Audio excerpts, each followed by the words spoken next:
team. We're going to stand together and fight this disease. I come this way before, travel through the open door. Circumstances navigate the path, and life happened all so fast. No, they got lonely. Sometimes you see, I know we couldn't make it. Even when I'm off beat, I still land on my feet, and nothing can shake me, cause I know life took a hold. I never. This is where I am destined to be. I'm not ready to give up. I believe in the miracle of life. Life's a play for no rehearsal. Learn quickly, they'll come for your role. Games we play, can't take it personal, cause the devil is a liar. I'm telling you the truth, it's all in what you do, some things you gotta do, and it's fight for millions. Take a second, see the blessing in it. But much expected, much is given. When I made the living, now I'm giving back to children. Never let the power come first before your happiness. Yes, you can be the best if you go the distance. Mix a little sweat with your persistence. You know that the best things are never instant. Just shine up, let them see your brilliance. Get up, open up your eyes now. It's the moment of truth. No backing down. We're bringing it to life. Oh, for the children, it's a given. You gotta give it, be a blessing. This my personal statement. Run the game like I'm aces. Learn to develop patience, determined to be the greatest. Yeah, bobbing and weaving, they changing up like the seasons. Indigenous to the grind, so I do it for all my people. Jabbing the competition, back up against the ropes. You fighting for recognition. I'm fighting just to promote equality where we lack it. While cancer slowing our road, I'm confident we'll make it. We focus on common goals. Yeah. Give back, give love, give something away. Never give up, stand tall to fight another day. 2 toes, 2 feet, I stand on the ground. I'm going past and fight this final round. Life's a play for no rehearsal. Learn quickly, they'll come for your goal.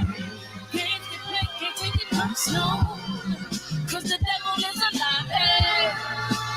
Tell you the truth, it's all in what you do, some things you gotta do,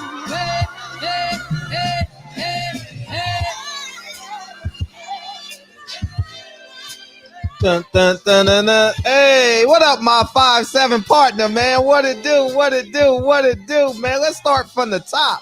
What up, Demetrius, Birdman, K-Sim, JP, but we gonna call him JQ. Love is the, oh, there she is. Love is the word. I was going to shout you out anyway because I went through too many names without saying it. What up, Utah? Hey, G Brown, KJ. Hey, y'all know it's a great day to be in here. Hey, Thanksgiving when you walk into grandma's house, you know why we here.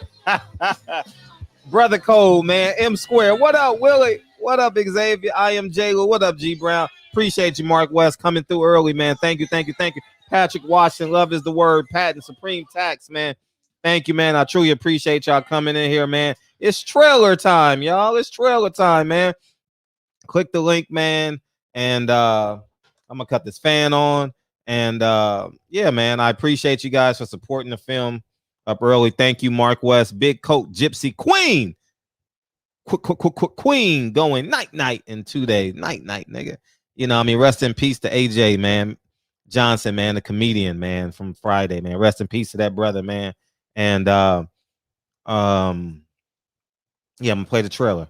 Thank you again, Mark West. Truly appreciate you, my 5'7" partner. You know, I'm not gonna put that one on yet. Not yet. There we go. Good evening, messenger.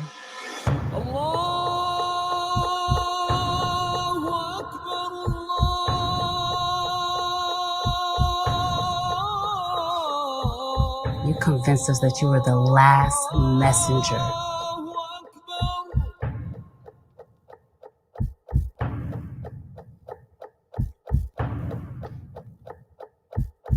How many other bastard children do you have? How many? Somebody say 15, man. 15, man. Let's go. And we less than 15 days away. We less than 14 days away. We less than 10 days away. Man, imagine going through life. You create a child and you don't see him.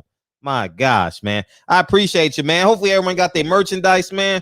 Hey, I love how this shit is fitting on me. I wonder how a black one looks on me, man. You know what I mean? Shit, I might get a black one. I wish it can get here. I wish it can get here before Saturday, man. Yeah, man. And don't forget, man, I apologize for not saying it. My next pair of gloves will be Malik Scott's gloves, man. Odd Guy Boxing, man. Make sure you guys go support Malik Scott. Click the link in his bio on Instagram and go support his merchandise as well. So I think I probably got about maybe 2 more months left in these gloves, 2 or 3 more months, and then I'll get some new ones. But yeah, man, we know why we're here, man.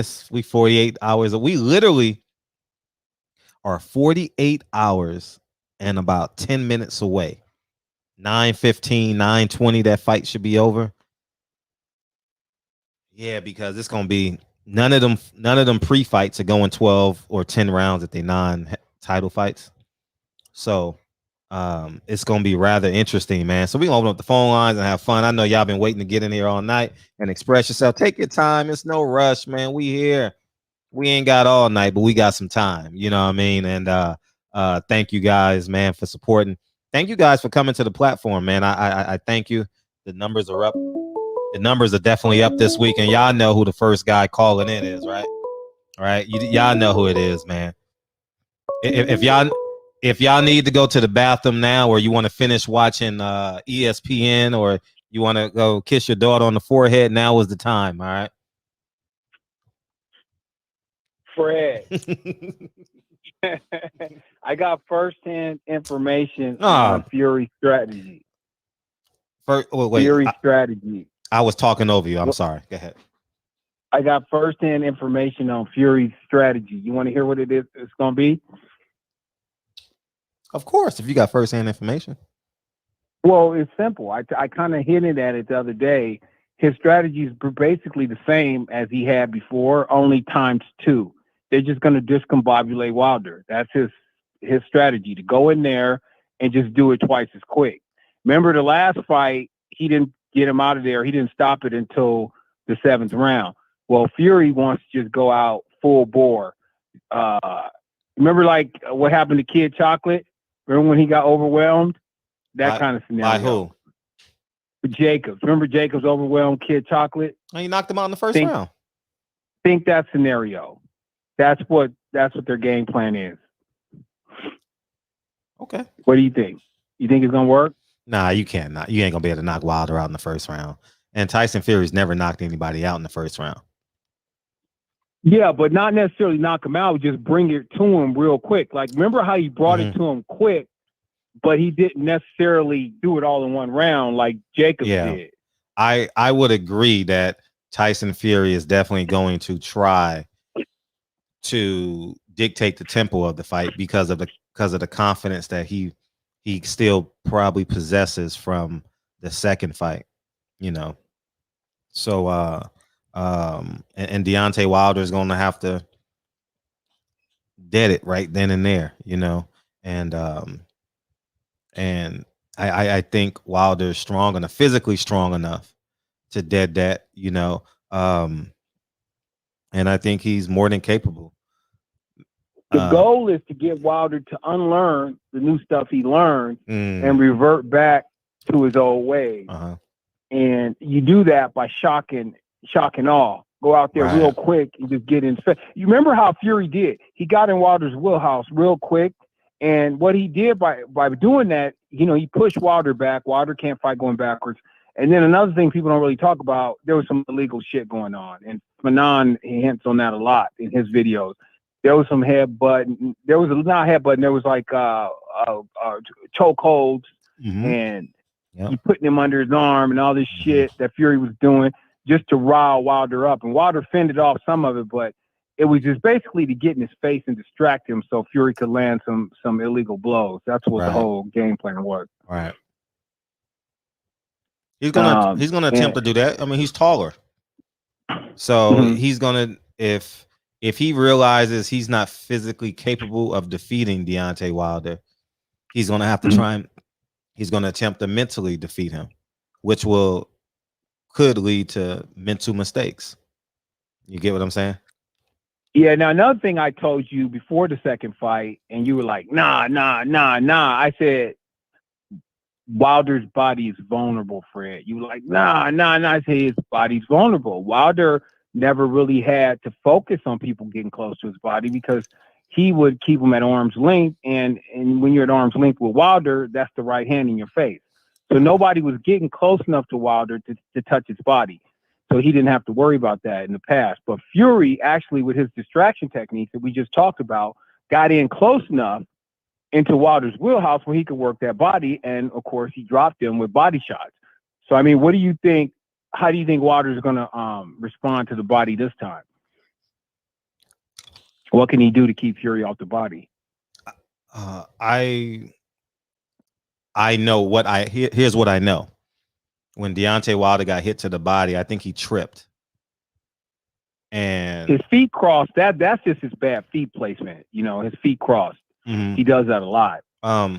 So I would say it wasn't necessarily the punch.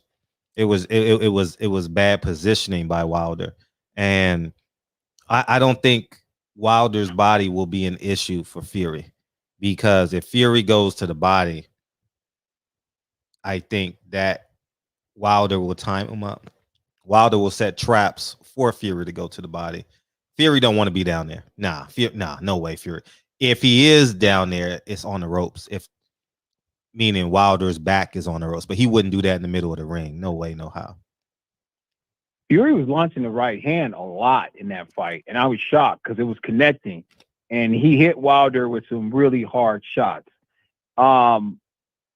I don't know where he got that punching power from, man. I really don't. Fury has not been known to be in your face, walk him down. I don't think he really has true punching power.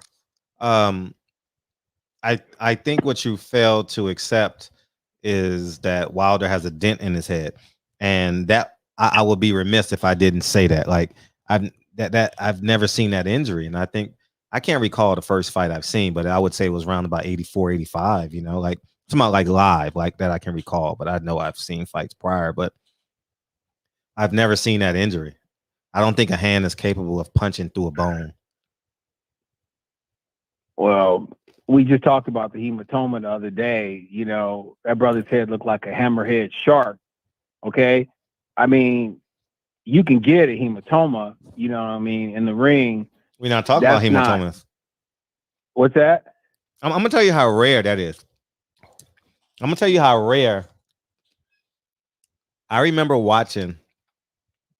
Hakeem Rahman. Yes, and I remember HBO's broadcast because I was confused, and they didn't know what was going on.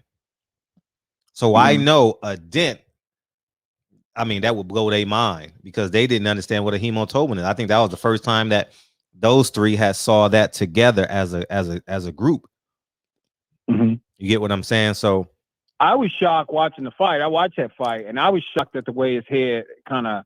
But everybody's different, you know. I mean, you see fighters swell up and cut different ways, but that was really unusual the way his head looked. It looked really. And check out the.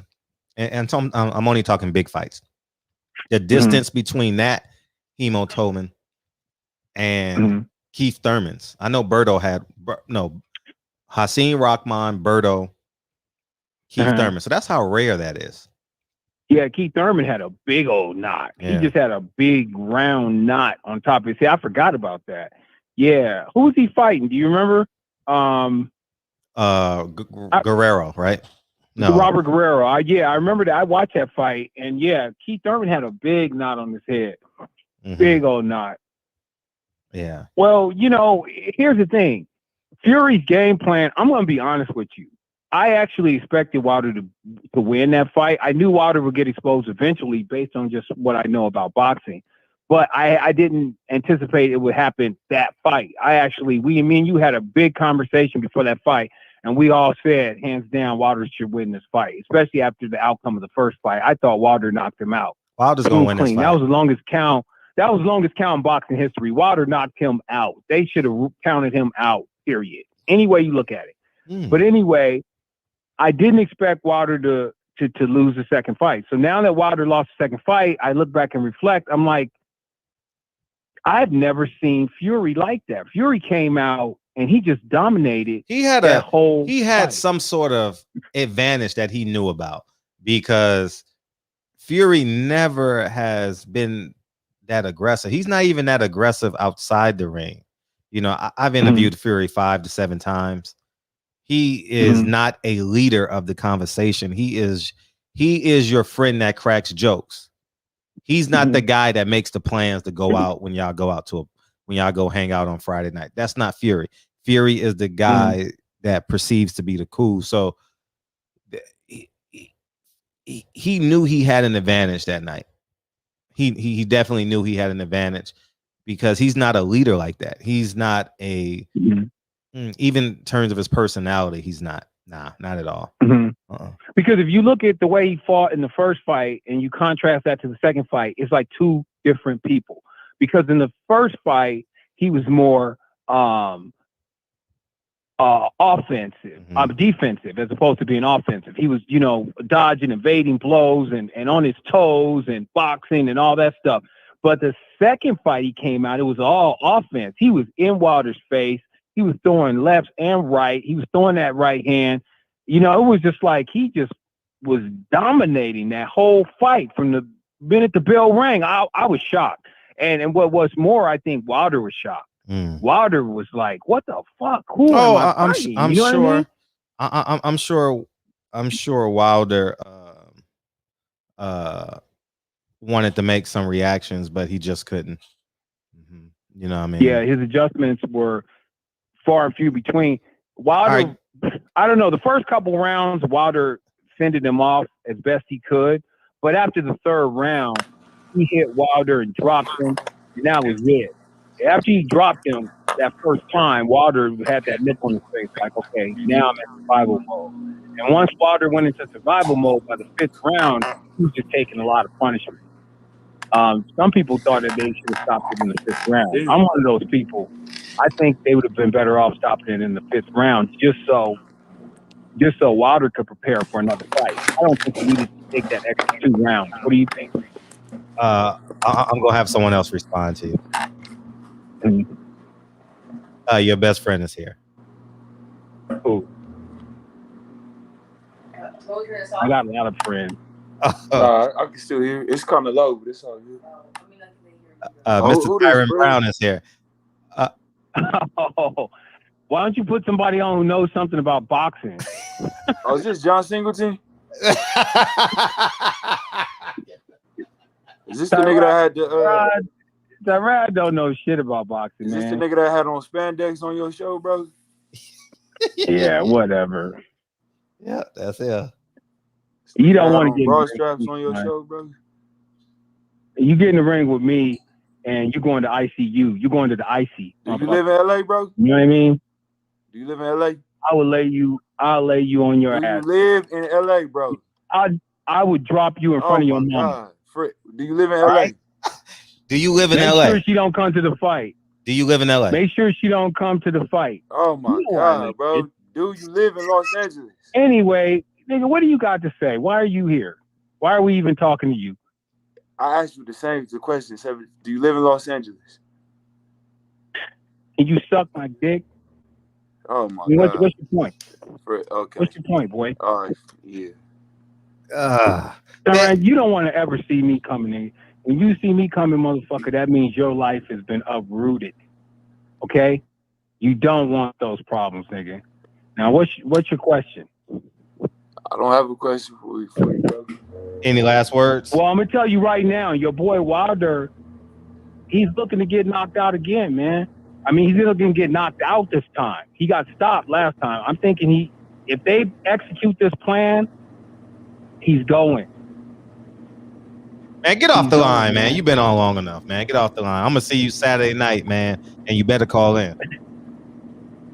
You guys ain't gonna answer the phone because Wilder's he's gonna still be getting checked out at the hospital, man. He getting his ass whooped.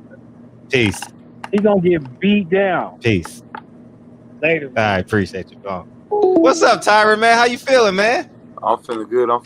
Man. Tired as a bitch, but it's all good. Hey, do you hear my washing machine in the background? Yeah, but it's cool. It's not. No, it's not. I'm turn it off. Hold on, I'll be right back. Okay. Yeah, man. Yeah, we'll Saturday night's gonna be a great show. And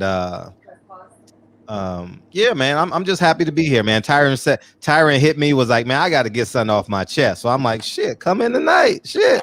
Oh no, I ain't even gotta get nothing off my chest, nothing personally, but you know, it's been a while. It's a big week. It's a lot of shit going on, man.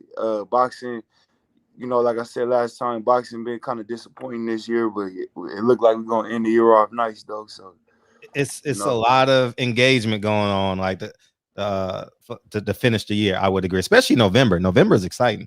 Yeah, and I figure you heading out there tomorrow? No, I'm not going. Are you not going?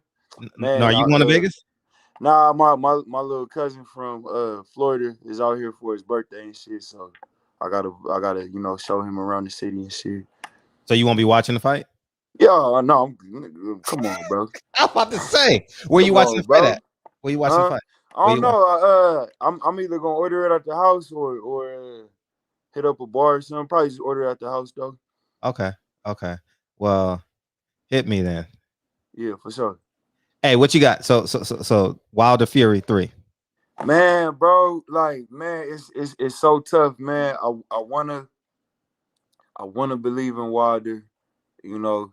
Like I said, man, I you know, you could clearly tell something was wrong with him even before the fight started. You could clearly tell he was off last fight. So, you know, I'm confident that his condition will be like I said, you can see, you had to be biased as fuck to not see that he didn't look right, like as the announcer was announcing him, and he never had any legs in that fight.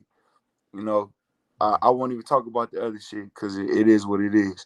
But so I look for him to be in better condition. And I was just looking at his interview with Blue Blood like an hour ago. Like he looked in crazy shape. Mm-hmm. You know, a lot of the highlights I saw with Malik look good. You know, he's looking right. He's sounding right. He composed himself well. You know, but we just got to see how it translates in the ring. You know, I wish I could say I was as confident as you are and as confident as everybody else is, but you know, realistically, I'm a little worried about some things because even from the first fight, like I said, there was just he didn't perform in a way that I wanted to see him perform. You know, Malik Scott in all his interviews, Malik Scott sounds like he know what he's talking about, and it is what it is.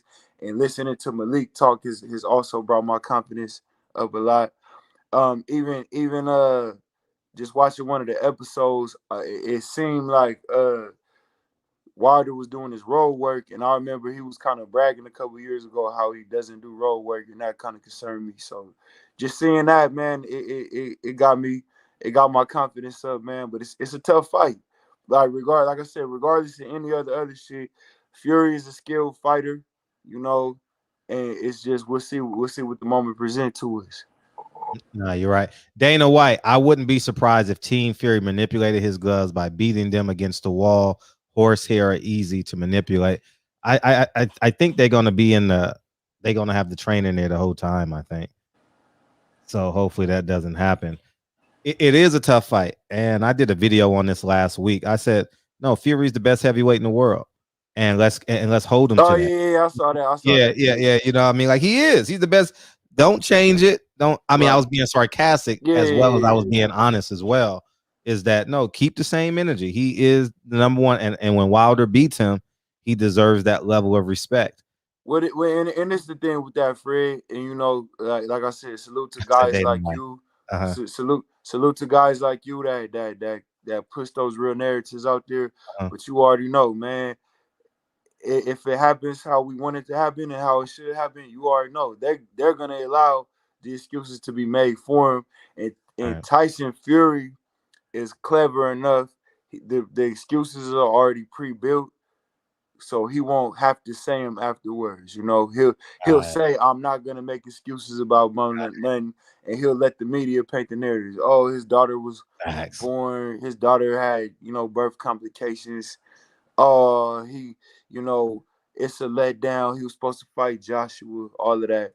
You know what I'm saying? And what one thing I'm glad Deontay brought up at the end of the press conference yesterday was like, you don't have the media in here that'll ask the tough questions, and as you know, that's gonna get overlooked. But it's just enough people that really it's like, man, y'all are really. Yeah, they even tried to let Fury paint the narrative that Deontay didn't really want the third fight, that he was just trying to take the step aside money. And Fury was like, "No, I'm not gonna give you no step aside money. I want to punch you in the face." I'm like, motherfucker, like Deontay wanted to fight. You over here talking about Anthony Joshua in Saudi Arabia. You know what I'm saying? Like, I ain't gonna cap, bro. If I was Deontay Wilder, man, like, and I know you probably had conversations with him offline too, but it's like, if I was Deontay Wilder, like, this should have had me like, I don't fuck with none of you motherfuckers, bro, because y'all was really sit here and let all these fucking narratives be pushed, like, oh, this fight been a long time and blah blah blah, all these delays, like it's been game.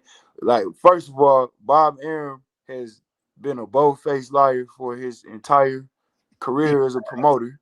He has. You feel me? Once again, Tyson Fury, we just gonna sweep that board meat. We gonna sweep the fact that the farmer switched this story up and probably got pressure out of telling this story. We just gonna erase the fact that the referee before the Christian Hammer fight had to tell Fury about his gloves. We just not gonna talk about none of that. We're not gonna talk about the fact that Tyson Fury and Eddie Hearn, who was also one of the biggest liars, ran this whole scenario about the fight, the Anthony Joshua fight being done. We just gonna sweep all that under the rug, but we will put out this scenario that Deontay Wilder wanted some step aside money. It's like, who put that out there? Because you ain't never heard Deontay even say the word step aside. You know what I'm saying? So and that's why my nigga Deontay got to win, bro. Like, and I hope he win, and I hope we really stand behind him and be like, man, fuck the media and fuck this bullshit ass game that like to play games on our behalf. Right. Now, you absolutely. If you guys want to call in, feel free to call in. If you guys want to beam in, y'all know what to do, man. Holla at your boy, man. Dana Jones. Dana, man. My bad, man. If you remember, Kovalev got caught years ago doing that before a fight, and he killed someone in the ring. That was out here. Boxing in Real Dirty Sport. That was at the Playboy Mansion he did that? Or no, that was when he called the guy the nigga word, you know what I mean, in Russian. All right, but I remember he killed somebody, man. That's awful. What's up, 405? What's going on, bro, Rashad? What's going on, Mr. Brown? What's up, Oklahoma? What up? Oklahoma, yeah, you already know. Yes, Fred, let me ask you something. How does a split happen between Fox and ESPN? Us, the consumers, does it matter? Because obviously this is a pro PBC Fox Al Heyman crowd. Great question. I don't know the answer to that. I don't know if it goes in a total pot. Bob Arum did say something about it, but I don't know if he mentioned splits. But I remember when we spoke in the past, he said something. I honestly don't know, because I saw it just now while I was watching the football game. I saw a few advertisements, and I have no idea. None.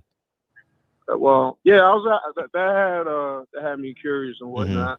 I tried fucking around with Fox Sports, but they were asking me who's my service provider and shit. But I don't got no cable, So then I downloaded the ESPN Plus and got a subscription with them, and I was able to purchase it and shit since I'm over the road. And okay. You know, but still, I wanted to give my money to Fox. I got you. Heyman. I know we are that crowd, but you know, it is what it is. But yeah, man. Oh man, I can't wait, man. I already got my bottle of whiskey, and I'm Hey.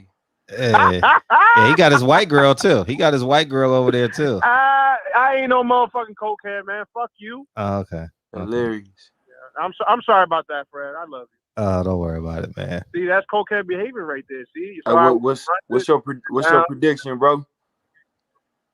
What's up with who? I said, what's your prediction? Oh, nah, Wilder in less than 6. Wow, Wilder less than 6. I'm not gonna gamble because I don't gamble no more. I just buy crypto and hold, and then if it's not that, then you got to fight the ref. If you're betting, you got to bet that your fighter is gonna win. Then you got to bet that the ref is not gonna be crooked. Then you got to bet that the judges are not gonna try to steal it. It's like 3-4 different fucking variables. So that's why, nah, I don't gamble with fucking boxing no more. Does that not make sense, Fred, or am I just going crazy? I mean, there's a lot of variables that play into you winning the bet for sure. Hell yeah! Like if you would have betted that Triple G was going to win against Canelo in the first one, they robbed him because they just edged. They made it into a fucking whatchamacallit. All right, you know what? Fuck Canelo. I don't even know why in the middle of this. That boy already cracked the whiskey open. How about when you betted for Wilder on the first Fury fight? You got robbed. Obviously, he won most of the rounds. He threw most of the punches, got 2 knockdowns, and still ended up being a fucking draw. Yeah. So Wilder bettors lost, you know. But yeah, that's my call, Fred. Have a beautiful evening. Take care, Mr. Brown, and drive safe. Appreciate you. Hello, man. Dion Gale, did you pay attention to Fury during the press conference? He actually admitted to cheating twice during his exchange with Wilder. #redemption. What did you make out of him saying, "Yeah, I cheated. Yeah, I cheated"? Me? Yeah, you. Yes. You know, clearly he was being facetious, but you know, a lot of times, what I, you know, a lot of people cover up their lies by telling the truth in a playful, in a playful way. You know what I'm saying? Do I personally feel that Tyson Fury had an egg weight in his gloves? I don't, because you can see his knuckle prints through the gloves.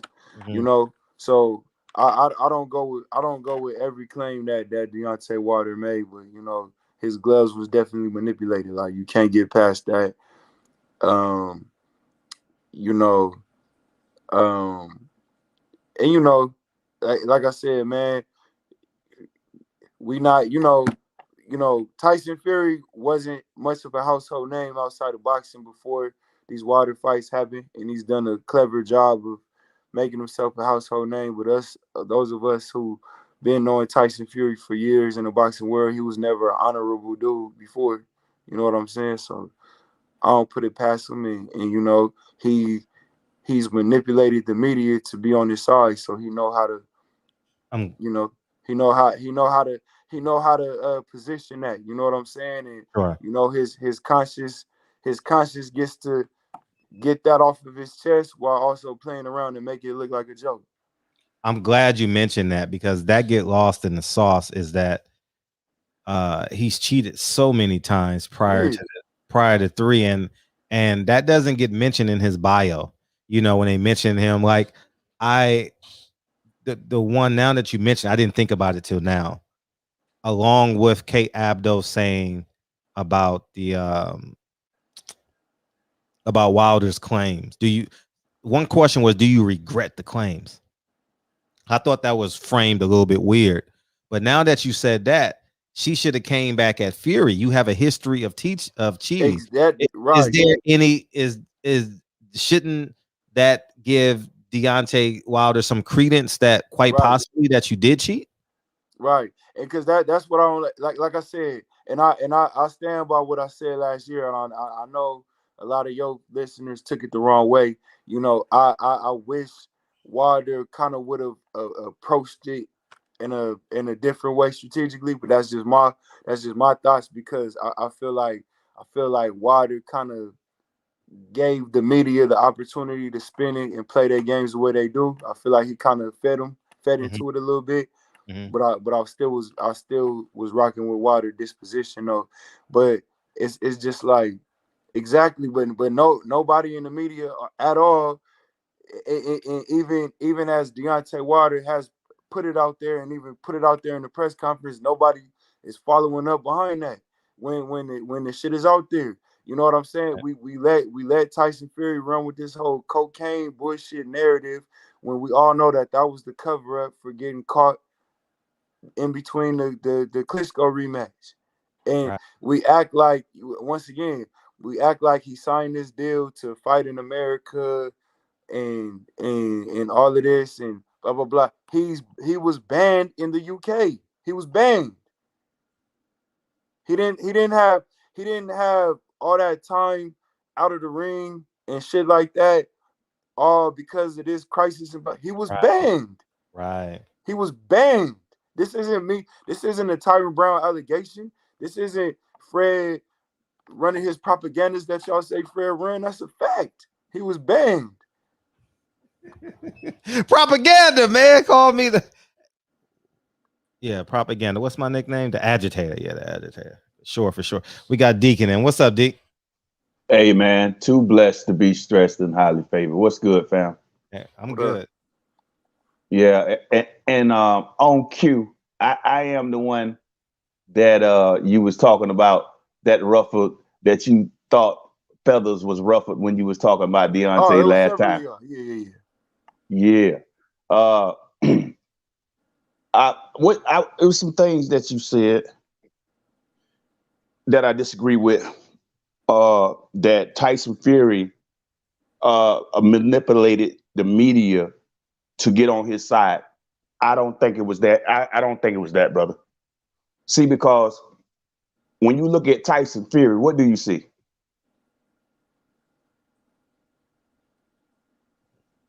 I see a lot of things, but I can help you. You see a white man, so it's not. It don't take no manipulation. A white man beat the baddest black man on the planet. That's what they see, right? So every so-called allegation, which is not allegations, when you got still photos proving it. And if you would be so kind, brother, before the fight, go and watch this fight again, right?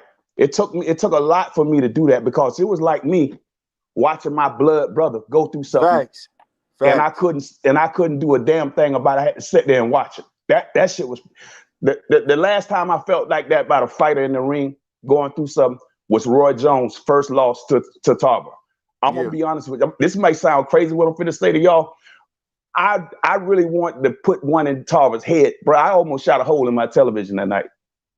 I was hurt, bro. You know what I'm saying? And the next feeling for me like that was what Deontay Wilder was going through, right? Same. If you would be so kind to watch that fight, forget when he took off the mask. Watch the fight from the first round to the ending of the fight. Wilder was never in the fight. His legs was gone from round one. Right. So when they talk about Wilder landed right hands on him and Tyson Fury walked through it, yeah, he landed right hands on him, but it was nothing. Just like his legs was shot, his power was shot. He wasn't hitting him with no power, although he was landed. He was drugged, and you could clearly see he was drugged. He was drugged. That's one battle. The next battle, Tyson Fury manipulating the gloves, no telling what he had in the glove to create a dent in the side of this brother's head. That's why I was one of the first ones on this show said it should be charged for attempted murder. But Deontay Wilder, being the man that he is, say, bruh, we ain't taking this to court. We're going to have court, not on the street, but in the ring, bruh. I want it back in blood. And I feel it. You feel what I'm saying? I know what he's saying is real, bruh. I know he believes what he's saying. I know the hard work and dedication for damn near 2 years is real, and it's going to show up Saturday night. So if you doubt that, brother, that's on you. If you got any doubts, that's because I don't listen.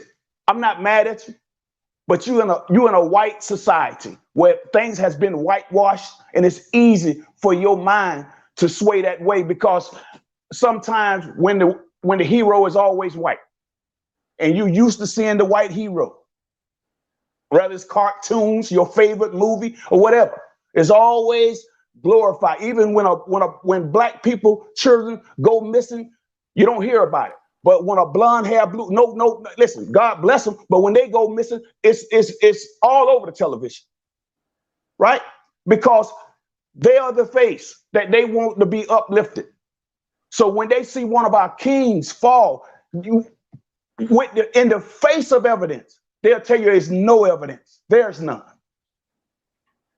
And we can get so caught up and so used to this white man being the hero, we go along. We go along when we looking at what's going on. Because this white man tell you that it's not happening, you believe it? You believe it? Come on, bro. You got to do better than that. Win, lose, or draw. I don't know, bro. I don't know if you might not have listened to what I said all the way, but I don't know if you was talking to me saying I believe Tyson Fury, but yeah, you heard me very correct. You talk. Listen, don't mean to interrupt you, brother. And I got love for you. You look like me, bro. You look like my brother, my nephew, my son. But at the same time, you're talking with a double-edged sword. You're speaking on both sides of the fence. We don't have different brothers come on this show and do that. You started out right.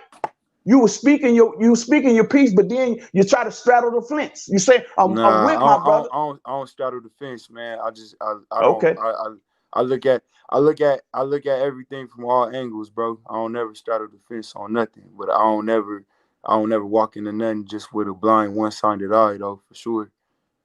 But I'll let you hold your opinion, though. Yeah. Hey, listen, much respect to you, bro. And you feel the way you feel. You know what I'm saying? All I'm saying is, bro, when we looking at what we looking at, bro, I mean, even you admitted to some things, but then you go back on the fence. You see what I'm saying? So tell me this. I don't see what you're saying, but I won't try to change your mind. But I don't see what you're saying at all. Okay, let me help you out. If Wilder had came in there strong, he got his legs up on him, he got his power.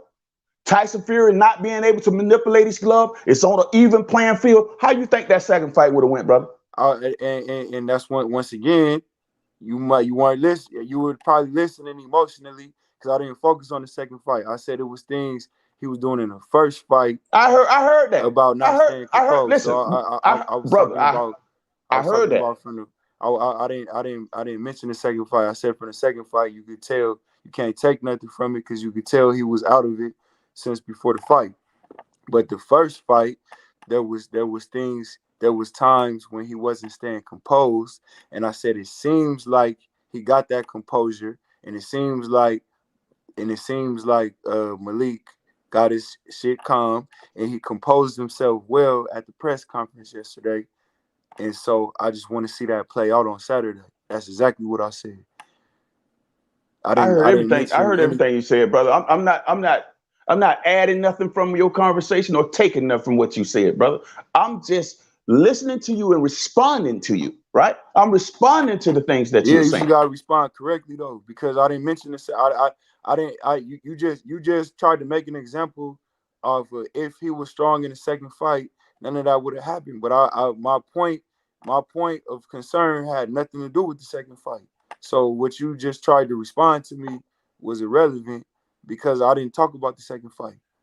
Let me know when I can speak because I don't want to interrupt you. I had with Wilder from the first fight, and I talked about concerns that I had hearing him say that he used to say that he never did road work, and I said me seeing him do road work leading up to this fight boosts my confidence in this fight. Now, and like I said, regardless, I believe Fury's a cheater. I believe Fury's a dishonest man and all of that. But although I believe all of that, I still know that Fury is a difficult fighter to beat. And so, I just want I just want Wilder to be on his A game. That's all I'm saying. I ain't on the fence at all. A little bit. All right, let me know when I can speak, because I don't want to talk over you, brother. We can sing together. We can't talk together. I'm just saying, though, you just got to be factual with what you say. You could go, though. Okay. Now, you said that I was incorrect because I brought up the second fight.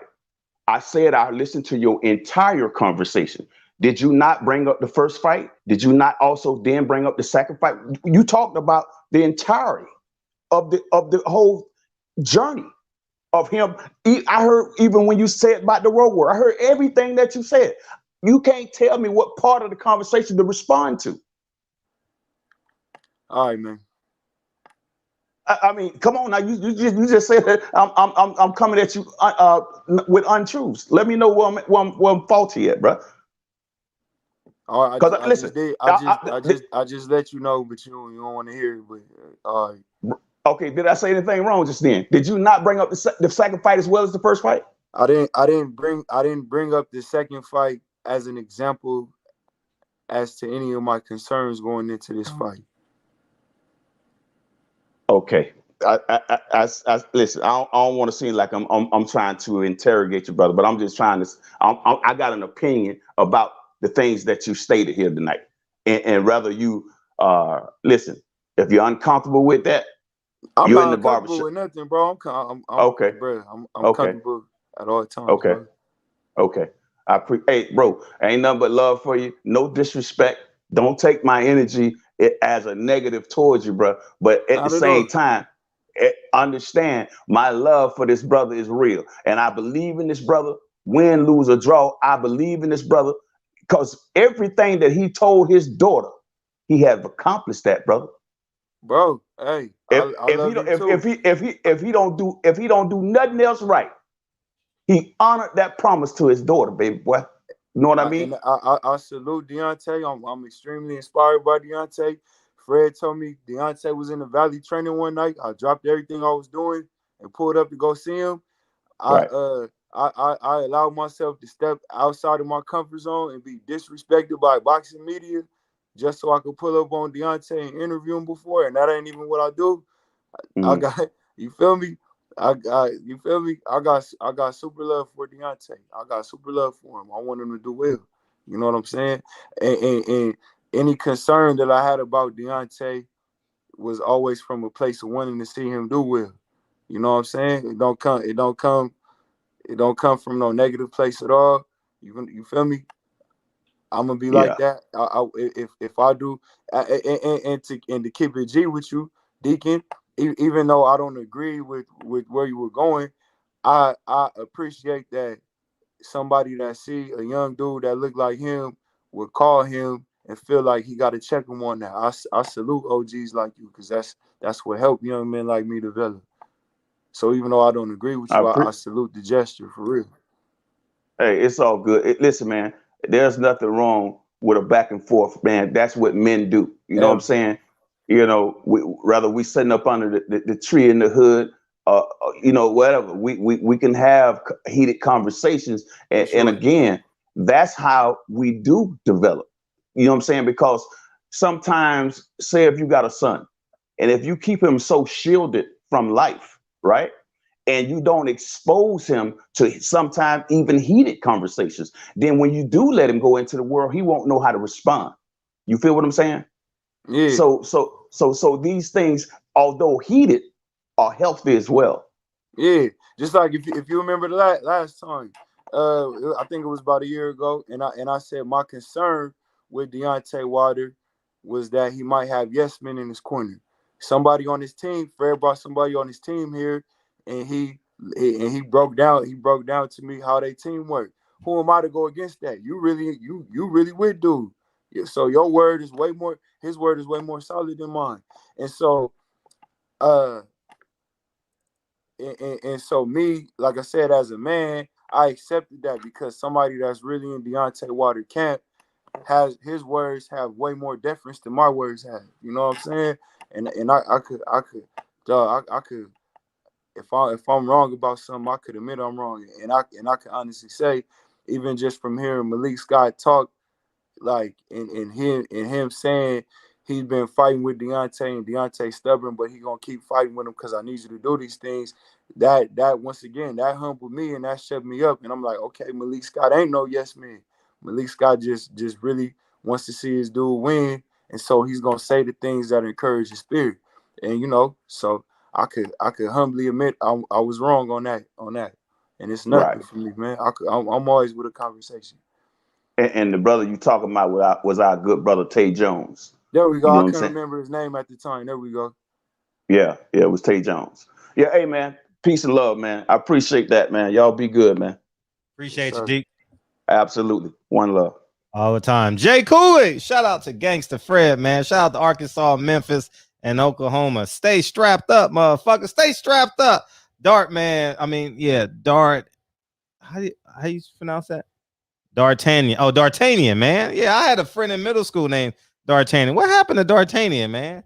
He couldn't really play basketball, but I remember D'Artagnan. Yeah, D'Artagnan 8, man. What's up? I love the spirit of this conversation, man. Love the spirit of it. What did you see? That in the first fight that you? He was just and like I said, man, it ain't just me. Like I mean, you've been hearing Malik pretty much convey that throughout this whole press run. Deontay was just way too. He was telegraphing his right hand like I never seen it before. And matter of fact, Deontay even said it in the post fight press conference in that fight. He said the excitement of the pay-per-view and all of that, it got to him, and he just wanted to put on a good knockout. And he just got carried away at times. You know what I'm saying? Yeah. And you got a call coming. And so I could, like I said, the only like you got the first fight, then like I said, the rematch. I don't really. It's nothing really too much you could take from it. But I just, like I said, Malik Scott said a big thing that they focused on in this training camp was him staying composed. So I just really want to see that play out because I think that'll be a huge key for him in this fight. Because Fury, just like you saw Fury try to do in this press conference, Fury was a little threatened about how composed Deontay was, and he tried to do everything to wire Deontay up. And even when Deontay opened his mouth and responded at the end, he was very clear, concise. He didn't stumble on his words. He didn't get caught up in Fury's antics, but he still got his point across, and I love to see that. What's up, man? You see, I just saw this shit. Rolly's hilarious. Roland's fucking I just saw it just now. Rolly's hilarious. Did you see that? Yeah, Rolly, man, somebody like Rolly is good for boxing. He kind of remind me. I say the same thing. He got the spirit of like Mayorga. You know yeah, good point. You see Rolly sparring a I'm looking at it now. That shit is hilarious, Marky Dan. 1, 2, 3. What's up, man? What you got tonight? We got you next, brother. Boxing. What's up, Fred? Hey, how you feel? What's up, brother? I just wanted your sincere thoughts on Shelly Finkel and what he said. I didn't hear what he said. Man, yeah. What'd he say, dog? I just saw a caption. I didn't see what he said. So please send it to me. Please send it. We gonna play it right now. Who's it on? Is it on Ellie's page? Whose channel is it on? Is it on Blue Bloods? I don't know, but I ain't like what he said. What he say, bro? What he say? Quote him, please. So he basically went against what Wilder's wishes is. He said that Wilder is not going to fight for undisputed in the next fight. His next fight, even though that's what Wilder quote unquote said, that's what he wanted. Mm-hmm. That's what he wanted because he doesn't have many years left, which we all know. He don't got many years left. He's what?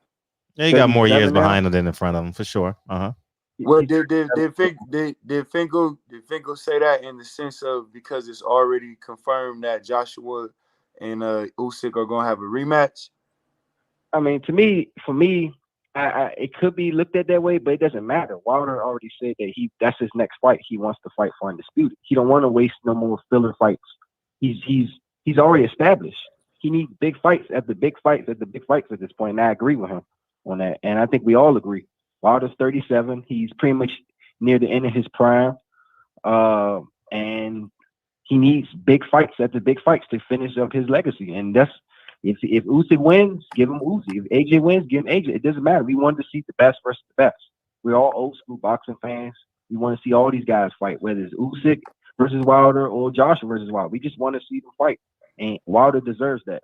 He deserves it, especially if he beats Fury in impressive fashion. You have to follow that with a big fight. You have to.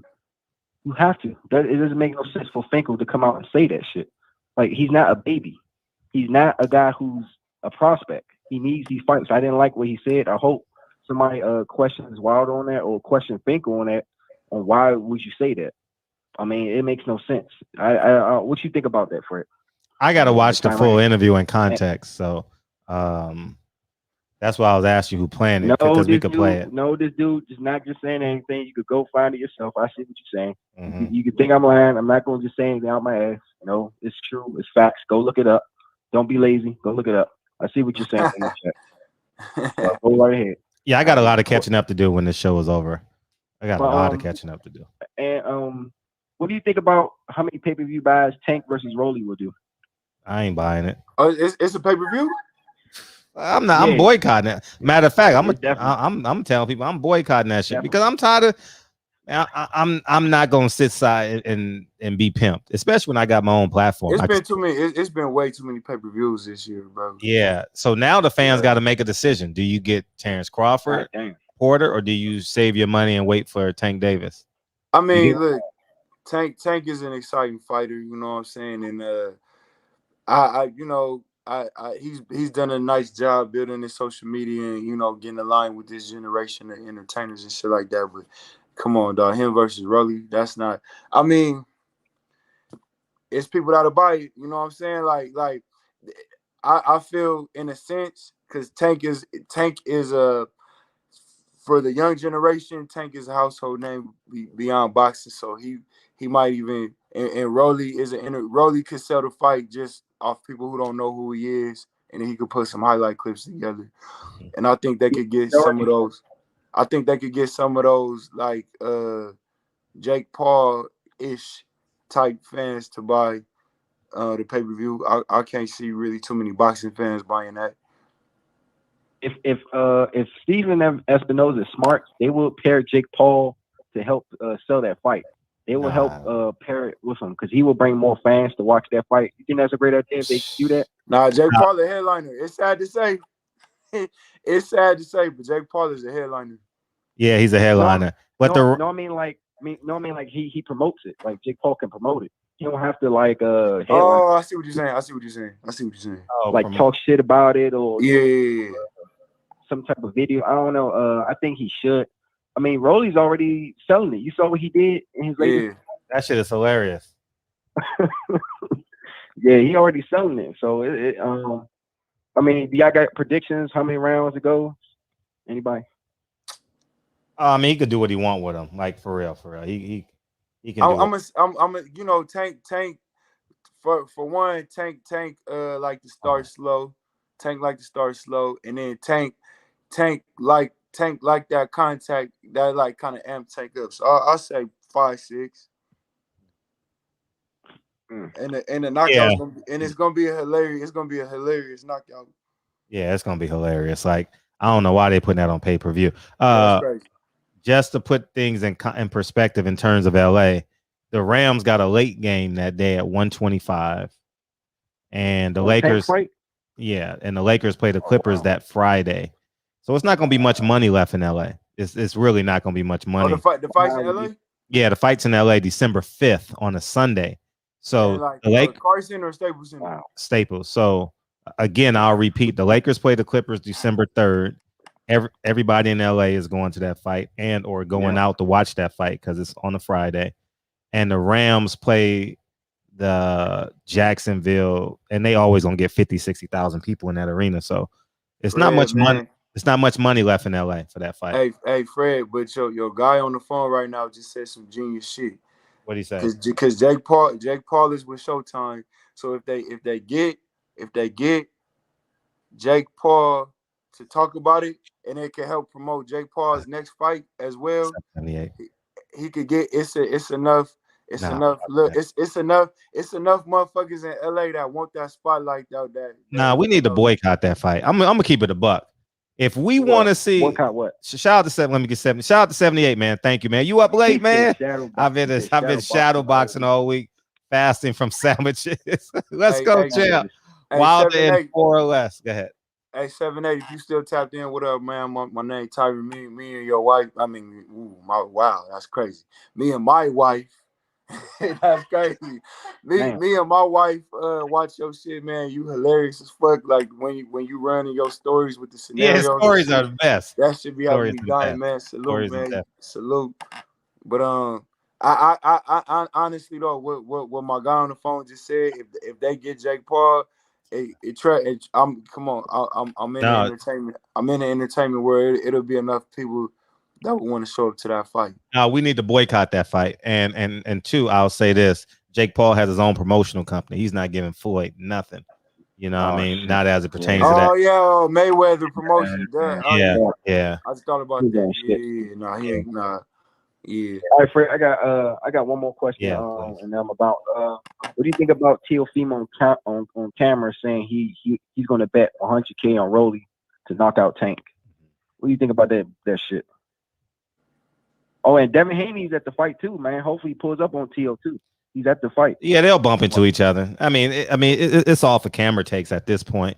The business of boxing will not let them fight, and that's why I said, if you are a Devin Haney fan, if you say they ducking Devin, you cannot support Tank versus Rolly with your money. You can watch it, but you can't support it with your money, because if that pay-per-view does well, it's a wrap for another year and a half. These guys are never, man, they won't even go to the same fight together. And the fans just got to step up and be and start protecting your bottom line. I ain't. All right, I'm out. Shout out to Cole Stevenson. Hey, beat the shit out of Jamel Herring. Put him in a retirement home. And of course, Devin Haney, man, move up to 140. Get that belt from Josh Taylor, Errol Spence. Hey, get well soon. And Deontay Wilder. We want 12 rounds of a beatdown. We want a career-ending beating. After this fight, we don't want Tyson Fury to fight anymore. It's a beating take, and I'm out for it. I'm out. Peace. Not only has AJ reportedly enforced his rematch clause, remember the WBC is waiting until after the fight to determine whether or not the winner will face White or Wilder. Right. I didn't watch that interview, but I saw it trending. Man, you almost got my wife ass whooped. Yeah, 78. He wrote back. He said, my bad, bro. It's been a long day, man. I'm running these 5 miles a day, man. My bad, bro. Yeah, man. Hey, but man, it's a beautiful thing, man. But just to cap off Rolly, it's not gonna be much money left in LA. It won't be 17,000 people there. And I'm gonna say this: I'm not rooting against Rolly. I'm advocating for boxing to give the fans what we deserve. Yeah. Like I don't respect the business acumen of what they're doing with Tank Davis. And they're gonna lie and say I'm angry, I'm anti-black, but you don't see none of these guys on black platforms. You know what I mean? So at the end of the day, I'm black every night. Listen, I commit to this motherfucker 9 to 11 every night. Bro? And what's up? Feel free to talk over me. Go ahead. So did y'all see the press conference and shit like that? Y'all see the press conference, bro? I saw it in pieces yesterday, so I gotta. Wild, bro. I mean, shit, man. Fury, them niggas, man. You know what I'm saying? He tried to get on the Wilder skin, but Wilder didn't let his ass. You know what I'm saying? Facts. Wilder tried to come back, but this fight gonna be very interesting, though, man. It's gonna be a very interesting first hill of the first round. Who's gonna step back first? That's what I want to see in this fight. Who's gonna make the first man step back? Because if Wilder step back, bro, I think he's in trouble. If he puts Fury on the back foot, bro, it's gonna be over, bro. It'll be over for Fury now. But Fury can't fall off the back foot, though. I actually think it's not a bad idea for Wilder to fight off the back foot. Oh, come on, Fred. Let me finish my point. Go ahead, bro. You excited like a motherfucker. Damn. Go ahead, Fred. You on Viagra or some shit, nigga? Hold up. Anyways, the point I'm making is, I want to see Wilder may want to check his conditioning level, not Wilder's conditioning, Fury's conditioning level. So I mean, maybe he does fight off the back foot and double jab and lead in the traps and feint the right hand, feint the right hand, because the most respected thing in this fight is Wilder's right hand. So all Wilder got to do is put it here, because Wilder more often than not shoots that right hand from right here. Yeah, so but Wilder Go ahead. Go ahead, man. Man, you the only child. Go ahead. No, bro. Go ahead, bro. No, Fred, go ahead, bro. I try. That boy. Go ahead, man. You can't tell him to go ahead if you're gonna keep cutting him off, though. So I'll just say this: if Wilder loads the right hand, that will impede Fury. You know, Wilder doesn't have to exert a lot of energy to make Fury take a 0.3 second stall. So I think, I mean, fighting the whole 12 rounds off his back foot is ridiculous. Yeah. I'm saying to see where Fury's at in terms of conditioning. The fight round 1 and round 2 will not look nothing like round 1 and round 2 of part 2. Right. You know, it's just no way. You think it's gonna be a fast start?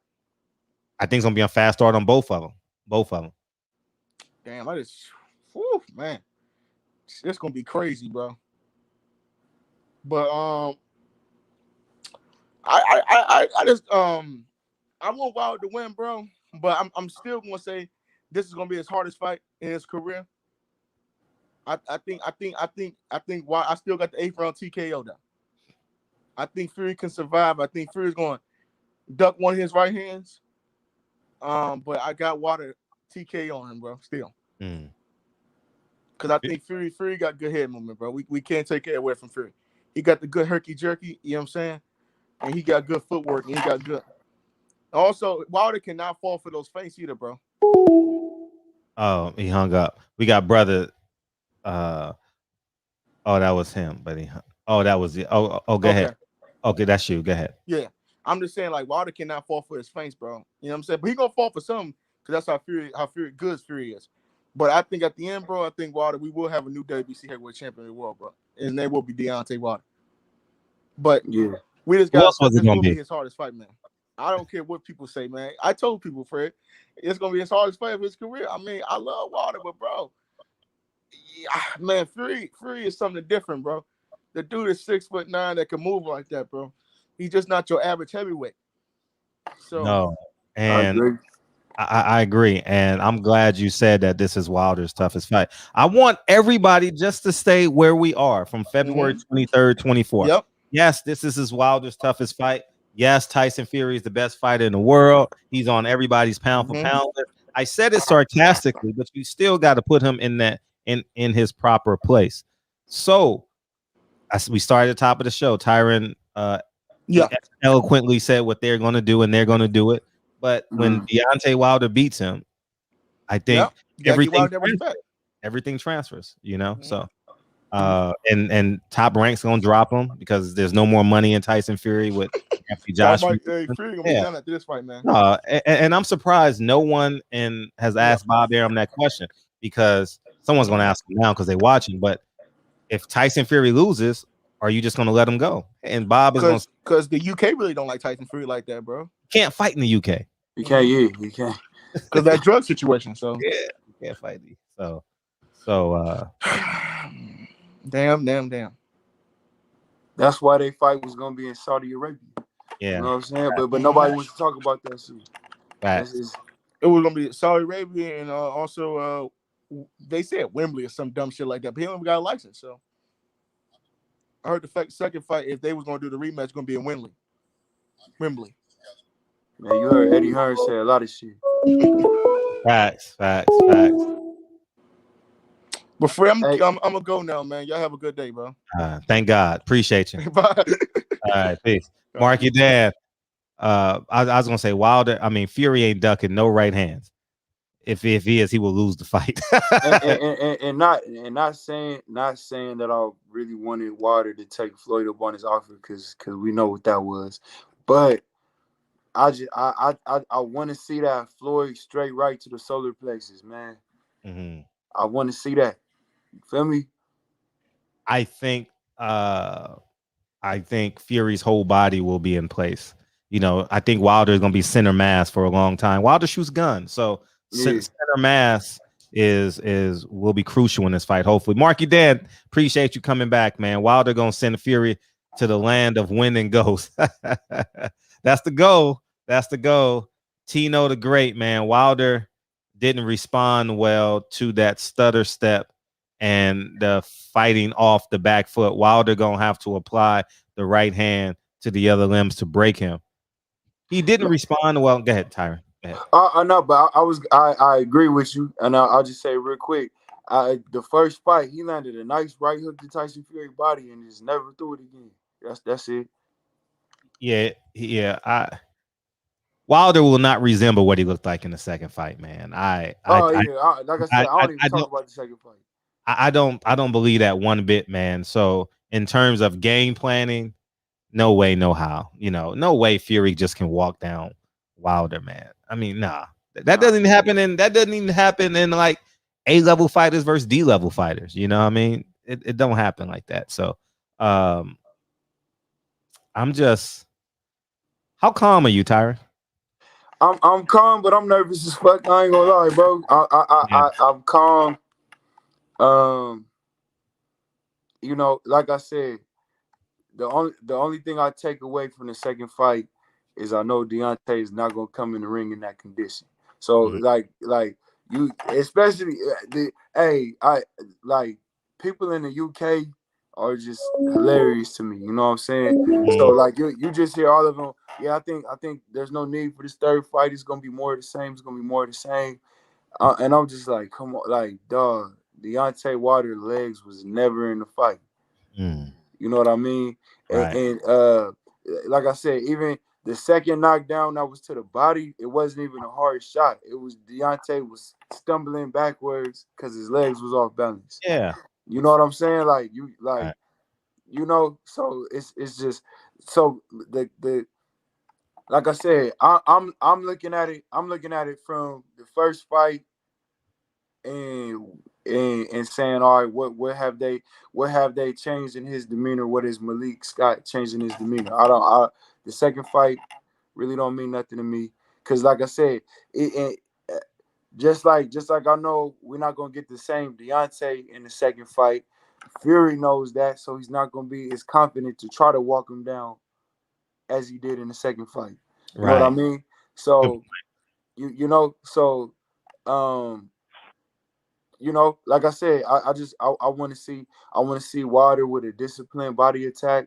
I want to see Wilder, you know, I want to see Wilder faint a little bit. You know what I mean? I want to see Wilder double jab. Like so I sparred a pro over the weekend for the past 2 days. He's about an inch shorter than me. He's like 6'4". And clearly he's better than me, a pro fighter, you know, quicker. He was better with the head movement. But every time I threw my double jab straight right, I landed it. Every time I threw a right hook to the body, I landed it. You know what I mean? Just off my rhythm of being an athlete, I just know how to do, you know what I'm saying? So it's like it's just certain things athletically, Deontay Wilder, I just want him to use to his advantage to be able to get to Fury. Dude, that's a great segue to the caller. Yeah. And two, I tell this story for the 48th time in the last 2 weeks. In high school, my coach told me I was pressing. I was probably playing Fairfax or Westchester or something like that. Yeah. And I was pressing. And he said, my coach told me, Fred, be black. You know what I mean? Like, use your God-given gifts. Like, okay, I know you're stuck in your head right now, you know, but be black, man. And 607. By the way, this hoodie is from Deontay Wilder's website, bombsquad.com. I like what you said, by the way, too. The fighters' merch goes 100% to them. So if you really want to support the fighter, get their merch before you get the ticket. Yeah, you know that need to sink in. Yeah, the fighters need to start promoting in 6 months. They need to promote it 365, 24/7, 365. 607, what's up? What's good, Fred? This is Jerron, bro. Hey, what's up, dog? Where you been? Man? Where you been? Hey, chilling, bro. How you been? We great. We got Tyron in here as well. I see. What's up, brother? What's up, fam? Another thing, I want to shine some light on everybody in here. Yes. Deontay Wilder was born to be heavyweight champion of the world for 2 times. For the simple fact, this guy was driving a truck. Come on, listen. You got to look at his story, man. You got to look at his story, man. It's a storybook. He's gonna knock Fury out, and I'm putting the house on that joint. It could be early, could be first or second round. He undefeated in rematches. Think about it. Not even just that. Wilder was born to do this. He's a different type of dude, man. Yeah, I agree with that 100%. He's a different type of dude, man. He told you. He's willing to die in the ring, man. He's a warrior. He's gonna look totally different than we ever seen. You don't win a bronze medal and can't box, man. He went home. He did his homework. He dedicated himself. This gonna be ugly, man. It's gonna be. This might be what Wilder been asking for that they got mad about. It shouldn't. Excuse me for my language, but it's gonna be ugly, man. When he get knocked out, it's gonna be in devastating fashion. Man, I hope so. Listen, man, there's no doubt in my mind. I've been watching boxing since I was a kid. I'm 45, be 46, and next month. Listen, man, I watched all big fights. Any other fight, I would pick Fury, but Wilder's a different type of dude. His pride. Alabama, son. We done had time repeats itself. We done had a heavyweight champion from Alabama. Who was from Alabama? I'm gonna let y'all answer the question. What heavyweight champion was from Alabama? Joe. Do y'all claim Evander Holyfield, or did he move too early? Hey, I'm from the South, but I'm in New York now. But I'm from North Carolina originally. But I just know boxing, man. I know the history about it. I know that time repeats itself in everything. That's what time repeats itself over and over. It repeats itself. Listen to what I'm telling you. Deontay Wilder is going to be 2 times heavyweight champion of the world. And there's no doubt in my mind. Normally I get nervous when they big fight, super fight. I'm not even nervous for this. I see this. I already see this, how it's going to happen. It's going to be devastating fashion, man. He want his revenge. His mind is violent. And you see how calm he was. The calm before the storm, man. It's going to be ugly. So only thing I can do is just sit and wait, because we're going to be all in the air Saturday night, probably about 12:40. If the fight start at 12, I'll say about 12:15 or 12:30. If it start on time, about 12:30. It's gonna be a meme. I'm gonna give you something to say it. I do. A dude on Junior the Truth said. I think it's Junior the Truth. If you, I think is it lose. I mean, you how you say it? You are. How you say it? If you lose, Fury gonna be a meme on YouTube. Watch what I tell you. I'm gone. Love y'all, man. Peace. Salute to North Carolina. He said something that, hey Caleb, feel free to cash at me, and in the comment box, put your email, and I'll send the movie to you. So just cash at me $5.19, and I'll do it that way. But he said something that was so important. I'll get you in a second, 405. He said something that was crucial, Ricky. I appreciate you coming on.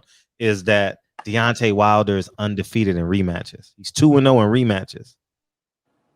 If you replace his name with Tom Brady, if you replace his name with Michael Jordan, is 6-0 in game. He's never been to a game 7. I gotta stop that because I let him get it off, but he's 2-1 in rematches. Who he lose to? Tyson Fury. I didn't want to let him. I wanted to let my guy get it. Right. Shit. Oh, hey, yeah, Doug. Hey, where y'all watching the fight at? Hey, let me know where you are. Hey, by the way, I wanted to go to y'all show tonight, but this show was so important to the fan base that I couldn't. If Deontay Wilder wasn't fighting today, I would have canceled the show and went to Inglewood and watched y'all get down. So I definitely would have did that tonight. But I couldn't. I mean, this Tonight show is so important to us. What's up, Ricky? Hey, peace, Fred. Peace. How you doing? How you feel? Make sure you guys go subscribe, man. Ricky Williams, what you got? Hey, man. Shout out to you. Peace to you, young guy, Tyron. I don't think I ever met you, bro, but hey, I hear you talking, God. Yo, look, man. I'm gonna say it flat out. I'm sick of everybody trying to walk around it like Tyson Fury didn't cheat that second fight, bro. He cheated. Facts. Let's just admit it. You know what I'm saying? Right. The thing is this, bro. I think people not giving Deontay Wilder enough credit, bro. It's almost 2 years, God. It's 2 years, man. You can learn that you can earn an associate's in 2 years, right? You become a master. You can become a master welder in 2 years, right? Mm-hmm. And one thing, and not to cut you off, and one thing about it, it's not like Deontay Wilder is a superior athlete. Not just in the boxing world. He's a superior athlete. Like my wife ran track, but my wife, if you give my wife 3 months with anything, she'll pick up any sport just off of her athleticism alone. And people don't give Deontay that type of credit. So I agree with you. Yeah, God, and like I mean, and me being just a logical person. Again, I done stated this, and I don't know how many live streams and chats, bro. Like y'all give Fury credit, a guy that's known to be feather fisted throughout the boxing industry, right? After fighting Otto Wallin, he can learn power from Sugarhill, but Deontay Wilder can't add to his skill set in 2 years. Like, y'all not making no sense to me, y'all people. Look, man, Deontay Wilder gonna destroy Tyson Fury Saturday night. He gonna destroy him, bro. The truth of the matter is, even if, like you said, Tyron, you absolutely correct. He was anxious in the first fight. He made a lot of mental mistakes. But even with that, he still knocked Tyson Fury out. Facts. Even with that. And what people not understanding, if we just being honest as honorable men, bro, if we being honest as honorable men, we all know Tyson Fury is not an honorable man. For him to even get close, for him to even do what he had to do to Deontay Wilder, he had to cheat that man. He had to cheat that man. Ladies and gentlemen, mark it down. Y'all seen the best Tyson Fury y'all ever gonna see in that second fight. I agree. Y'all seen the best Tyson Fury y'all ever gonna see. There's no more upside on Tyson Fury. You either plateau or you go backwards. What people, and this is what I'm saying, everybody talking about, okay, pads don't hit back, boards don't hit back. Everybody on their Bruce Lee shit, right? But if you look at Deontay Wilder, what he's really doing when you're looking at the clips, what he's really doing is things you never saw him do. Right. Head movement, keeping his head off the line. The balance in his legs. Right? Keeping his head off the line. I'm telling y'all keep calling for this, the right hand. The right hand. Y'all ain't gonna see this right hand coming that he gonna knock Tyson Fury out with. Tyson Fury gonna get knocked out during a combination. Okay. Right? Tyson Fury won. Who do you know who runs from a $55 million fade of a guy you supposedly beat straight up and down? Who? They trying to run to an AJ fight, bro. When, if he played his cards right, if he was a legit and honorable man, he could have got Deontay Wilder right out the way, and then still got the AJ bag. Boxing would have supported it. They were supporting him ducking the fight, the third fight with Wilder to get the bag with AJ. That's crazy. Deontay Wilder, when you got $55 million on the table, would have only elevated the fight with you and AJ, bro. That's business 101. But y'all, these people keep saying this dude beat this man clean after he went tooth and nail with Otto Wallin. Saturday night, you Fury fans, you fanboys who say you love boxing but really don't, Please make sure y'all Google the suicide hotline number. Hilarious. Right? Deontay Wilder, and he's gonna stop Fury within 6 to 7 rounds. I'm putting money on it. And this Deontay Wilder is not the Deontay Wilder that y'all used to seeing. Deontay Wilder is a different man at this point. He gonna come out here and beat Fury the fuck up. Mark it down. Shout out to you, Fred. Keep doing your thing. 9 Wives. Yeah. Make sure you download that. Peace to the gods and goddesses. I call y'all that because that's what you are. Shout out to Deontay Wilder. I'll leave out for Vegas tomorrow. Man, man, I'm mad I'm not going out there. Hey, I ain't gonna lie, bro. I might have needed this call more than I thought, bro. Cause these man, your audience boosting my confidence up, man. I wish I wish I could honestly say I feel how they feel. You know what I'm saying? But they lifting my shit up though, for real. It don't matter, man. All my confidence goes out the window once that shit goes ding. I'm not confident in terms of I think he's gonna lose, but like, man, I just black out, man. I just like, like the fighters that I really, really want to win. Nigga, you saw me, nigga, panicking every time Danny Garcia tested. Earl, yeah, man. You saw me, bro. We watched Earl fight together. We sure did. Yeah, man. You saw me. I'm gonna be a nervous wreck. I ain't gonna lie. You know, I salute to everybody. I respect y'all, and I wish I had that in me right now. But still, people say you gotta have faith. It's just that's what it is, man. It's just what it is, and I haven't seen my child play real competitive sports. He's up there at the park and stuff, doing that stuff, but everybody gets a trophy there. But before that, safe travels to everyone, man. Miss T, safe travels. Hopefully you're having a great time. I know Drew Titan is going.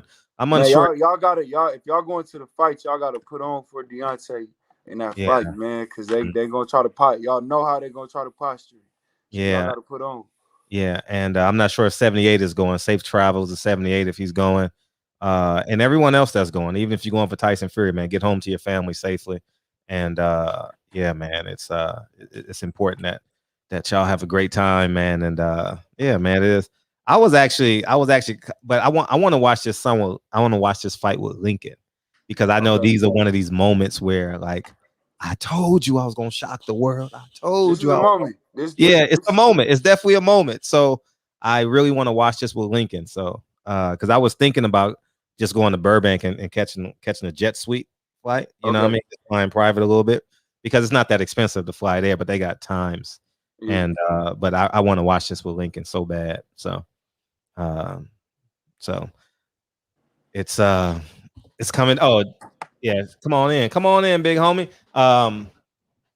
Yeah, hey, that's real, man. Just not to touch on it too long, but a lot of times, we tend to live on memory lane and be like, stuff ain't what it used to be, like blah blah blah. But we got to take the word for what it is, and so we can't take that time away from what could possibly be those lifelong moments, especially for Lincoln. You feel me?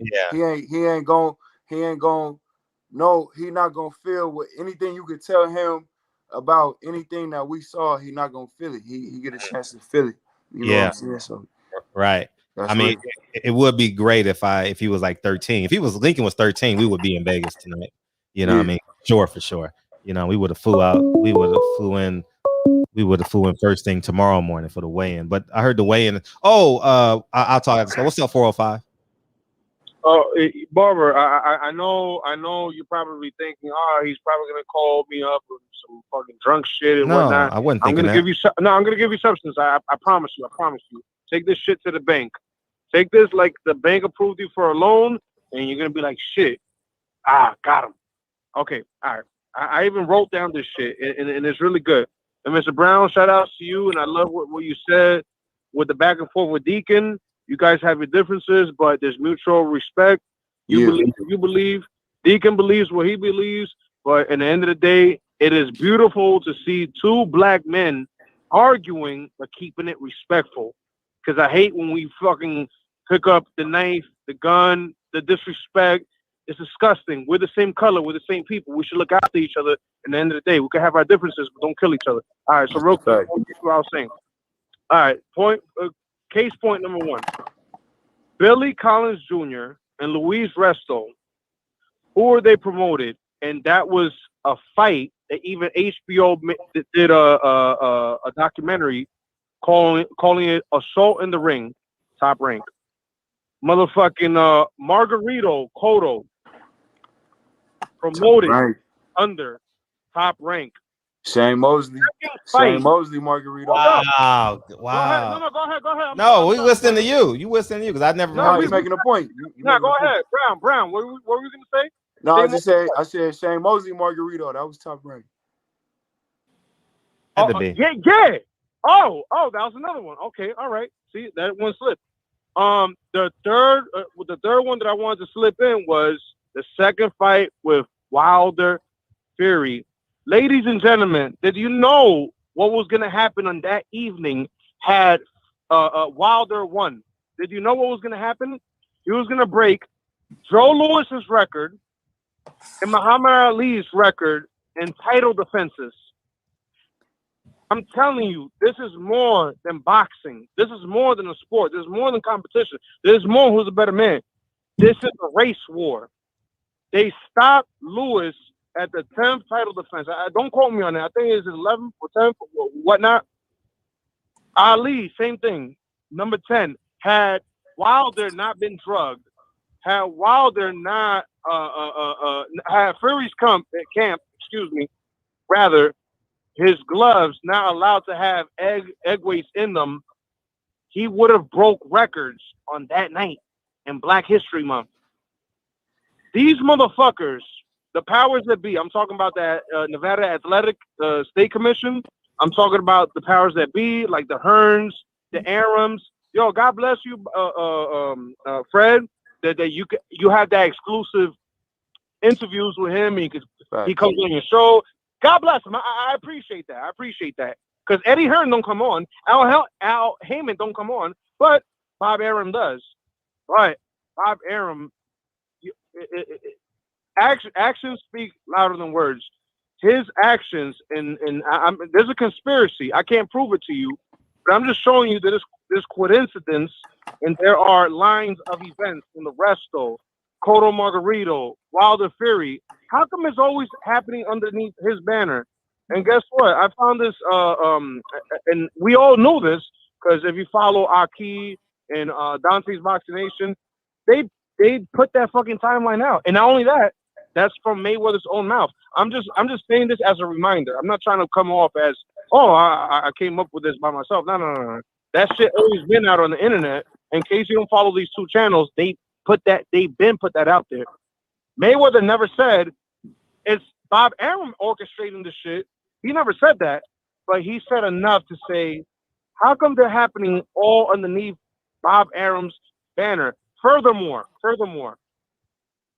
I don't understand the origins of Top Rank, but I know that it came along the lines with Ali, his family, and Bob Arum fucking stole the entity and the corporation with Top Rank away from Ali. Fred, if you could piggyback on what I'm saying. Yes. So how I believed it happened is yes, Bob Arum started with what's the guy's name? Muhammad Ali and the Nation of Islam, and then main bouts dissolved when Muhammad Ali left, or not when Muhammad Ali went to Don King, and then Bob Arum created Top Rank. They had main bouts, and it just dissolved. So, but Bob Arum got his intellectual capital from them. They all got it together. I would say, but in terms of ownership, it was like a co-partnership, because Elijah Muhammad told Bob Arum to create this entity so Muhammad Ali can fight. Don't. Excuse me. I'm sorry. I'm sorry for cutting you off. That's a bad habit of mine.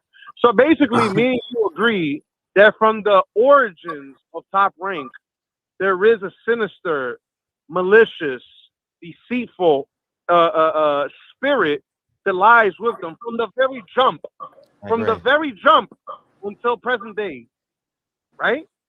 Yeah, I mean, you Could you agree with that, or could you say, you know what? Yeah, that seems just about right. Yeah, you could be from the origin. Okay. Yes, yeah, from the origin, I would say so.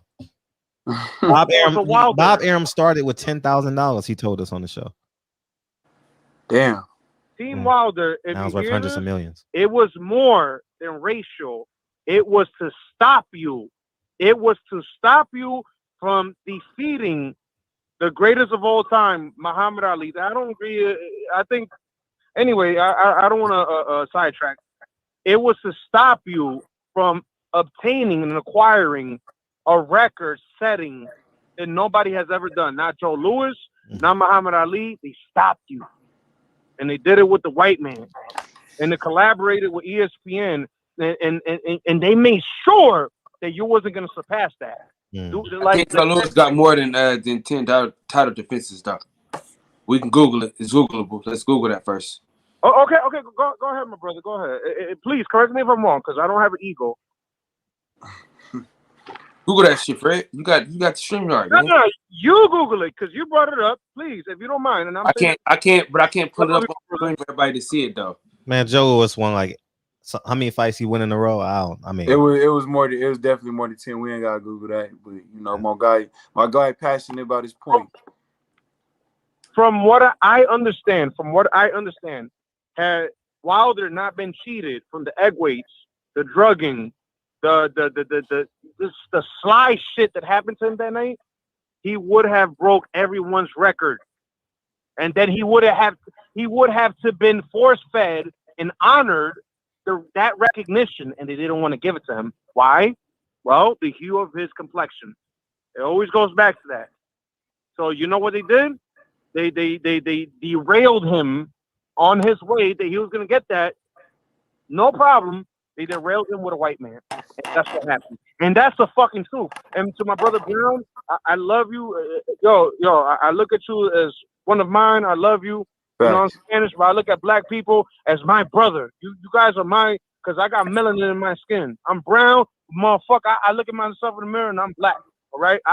I love our color. I don't hate myself. And I'm not saying that you see yourself that way. But what I want to say is that maybe in innocent way you've been dude, what I want to say is TV is a motherfucker. They don't just call it television for no reason. It's tell a lie to your vision. Yo, dude, everything is orchestrated from the Willie Lynch letters, from advertisement, from directors. Everything is coordinated to a T. They do this shit to mind fuck us. And when Beacon was talking to you, yo, my brother, I tell my son this: life is not fair. Life is not fair. He's 11 years old, and I tell him, life is not fair. Get ready for that shit. I'm prepping him right now. Why? Because the police is going to be against him. Society is going to be against him. He's going to have to come across a white man that after he signs the applications, like, here you go, sir, after he just dressed himself up, you know, the button up with the slack and the shoes and shit, and he still get denied, even though he's more qualified than the white boy that comes along, but because he looks more presentable and they can sell the product or the service better. Dude, we live in a white man's world, yo. We really do. And Brown, I love you. I swear to fucking God, yo. I love you to death, but yo, the system that we're born into, it is the matrix. It is disgusting. It is corrupt. It no longer could be in your face as it was in the 1800s. Now they got to do it more with, you know, sugarcoating. You know, we no, it ain't like that. It's because of this. You know, they always having a scapegoat for it. But anyways, I don't want to hijack the rest of this conversation, but I just wanted to throw those points in because I felt like it was very important and needed for everybody to hear. The conspiracy, Top Rank, the dirt, the timeline, Resto, Margarito, now Wilder. we can't have him passing Ali's record. Don't you dare do that. We got to get that black man a loss, okay? But Rocky Marciano, he ended his career to meeting his own demise. Rest in peace. But he was never beaten in the ring. You know, he's a white guy, and he never lost. But these black motherfuckers, we have to put fucking diminishes in their record. Whether it's Mike Tyson with scandals and Robin Williams, whether it's give me another one. I saw the Lewis and Tyson fight. Lewis and Klitschko fight. The big white guy. Guess what? At the very end of the fight, go revisit the post conference of that fight. Larry Merchant and motherfucking Jim Lampley, they shitted on fucking motherfucking Lennox Lewis. Lennox Lewis, I fucking respect. I respect that motherfucker. All right? But they disrespected him and said, "You're lucky he stopped the fight." Somewhere down the lines like that. Because you were on your way to losing to a white man, they were going to be happy about that shit. Yo, it's a race war. Let's call it for what it is. I love white people. I have white people in my family. I got a white acquaintances. I don't have friends. I don't believe in friends because there's so many fucking things. But it is a fucking race war. Let's call it for what it is. It's a fucking race war. All right, and Sandman's coming. The Sandman is coming. Keep it all sport. I wish we could keep it all sport, all boxing, but yo, they make it that way. They make it that way. Numerology means everything to these motherfuckers. That's why they didn't want a Wilder to win this shit. And let me throw all this in right before I hang up. I'm telling you the truth. It's all in what you do. So things you gotta do. Despite the millions, take a second, see the lesson in it. When much expected, much is given. All right, shall we all exhale now? Hey, shout out to Oron Tomazon, always coming through in the Cash App. I sent you the film. Thank you. And Caleb, I just sent you the film as well. So I totally appreciate y'all, man. Thank you for the support, man. Coming through heavy in the Cash App. I truly appreciate you. Kyle, Tyron, Kyle. And, what up? Phone lines are open, and let's go. Yeah. What's up, Kyle? Well, that was tough to get through, man. Shit. Man, that whiskey is a motherfucker, man. Oh man. I was dozing off and shit. Yeah. The record is tied with it's the WBC. That's what it is. Yeah, maybe he'll do it again because PBC really ain't got nobody that can touch him. You know what I mean? So maybe Wilder says I want to fight 4 times a year. You know, I don't know. Hell no. Deontay Wilder, he just won. I think when he beat the shit out of Fury, he probably got 2 more fights in him, and he gonna hang it up.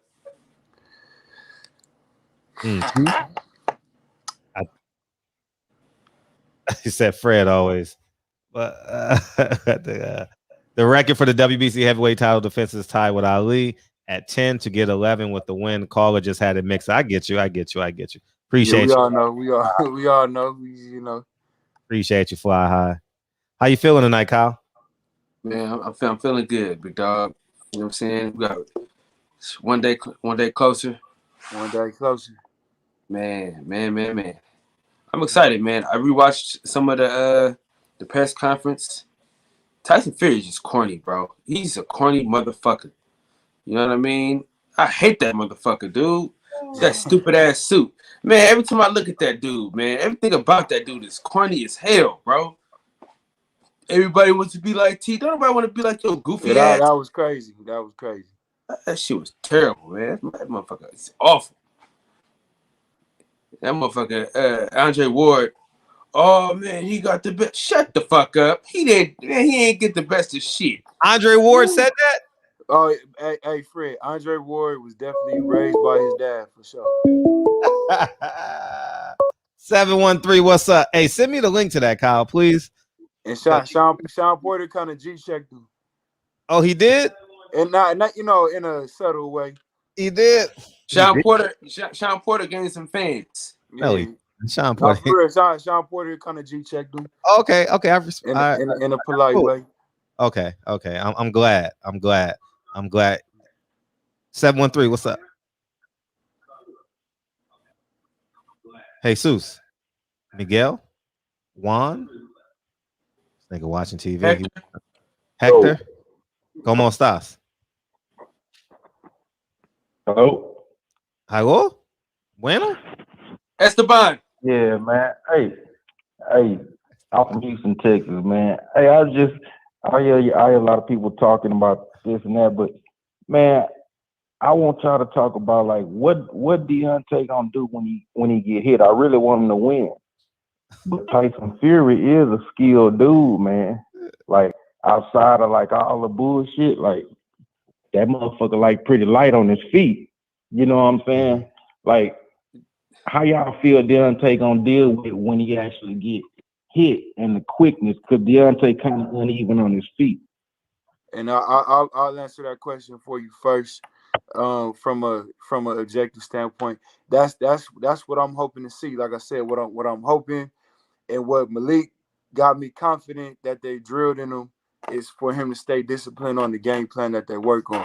I know why you're asking that question, because you're asking that question basically, you know, there's things that Deontay has done in the past that would show once he kind of gets in that moment, he might start get wild and start swinging for the fences.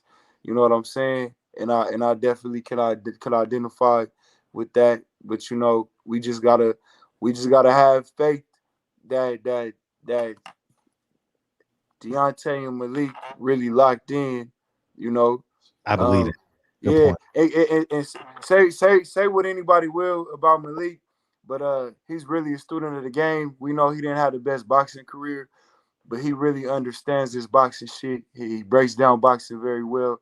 I happen to train. At 10 Goose Boxing with Joe, and he knows Malik very well. He said Malik is very tuned in. So we just gotta hope that he's had those conversations with Wilder, like when you get hit, keep your composure. One of y'all can tell you. Yeah, I have no worries about Deontay Wilder taking a hit because I spent time with Deontay Wilder. He's not, he's not no coward. You know what I mean? He ain't nothing. I don't. I mean, like when he starts to back up, that's a weak. That's a vulnerable position for him. Like if he gets hit and he starts to back up, that's what I mean. I don't mean like him being weak in any kind of way, because he's far from a punk at all. You know what I'm saying? I mean, just as far as the reaction, I'm just wondering how he's gonna deal with that. Because to me, outside of that, he's hard to deal with. But I'm just talking about as far as the reaction when he backs up, when he's kind of on a defensive stance and kind of backing up a little bit, like to me that's what Tyson Fury was capitalizing on the most. If you basing that off the second fight, once again, Deontay Wilder, what his legs wasn't there. You know what I'm saying? You never, and even if you base it off the 12th round of the first fight, because everybody talk about the fact that Deontay lost the rest of the 12th round after Tyson Fury got up, but Deontay thought the fight was over, and he like it take a lot. Like if you ever played a basketball game, like at the end some weird happened and that you think you won, they put more time on the clock and run it back, like your energy is just kind of like depleted. You know what I mean? So that's why he looked like that in the 12th round. But you're not gonna see Deontay get manhandled at all in this fight, bro. Nah, not at all. Don't worry about that. I got a question for the caller. What history does Tyson Fury have to let you know that he's just the biggest puncher of all fucking time? And what history do we have that Deontay Wilder gets punched up a lot in his career? We just don't have that type of we don't have that history. You know what I'm saying? Deontay Wilder, he's a big puncher. I was more so talking about his footwork and his erky jerky type of movement, as far as with Deontay's. I guess in the past his lateral movement hadn't been, I guess, stellar, you would say, or probably because he didn't have to necessarily use it too. On top of that, did you see the Severn fight 1 and 2? Yeah. Oh yeah. Yeah. Right. What you think about his boxing skills in those 2 fights? Honestly, I feel like the Stavern dude, like I didn't look at him as a very a very opponent. Honestly, he was heavyweight champion. In the first fight, he was a good opponent. I ain't gonna lie. The second fight, Stavern didn't want to be there. I don't really. Stavern was a dead man walking the second fight, but Deontay showed good out of movement in that fight though. Mm-hmm. Right. And I don't want y'all to get it twisted. I'm a fan of him. Like I wouldn't see him knock Tyson Fury ass out. I'm just asking some questions that's in my head. You know, y'all the experts. I just was asking a couple of questions that I had been wondering. Like, damn, what are you gonna do when with that backing up and stuff like that? So I'll even give you this though, bro. Look at Ortiz. Look at both Ortiz fights.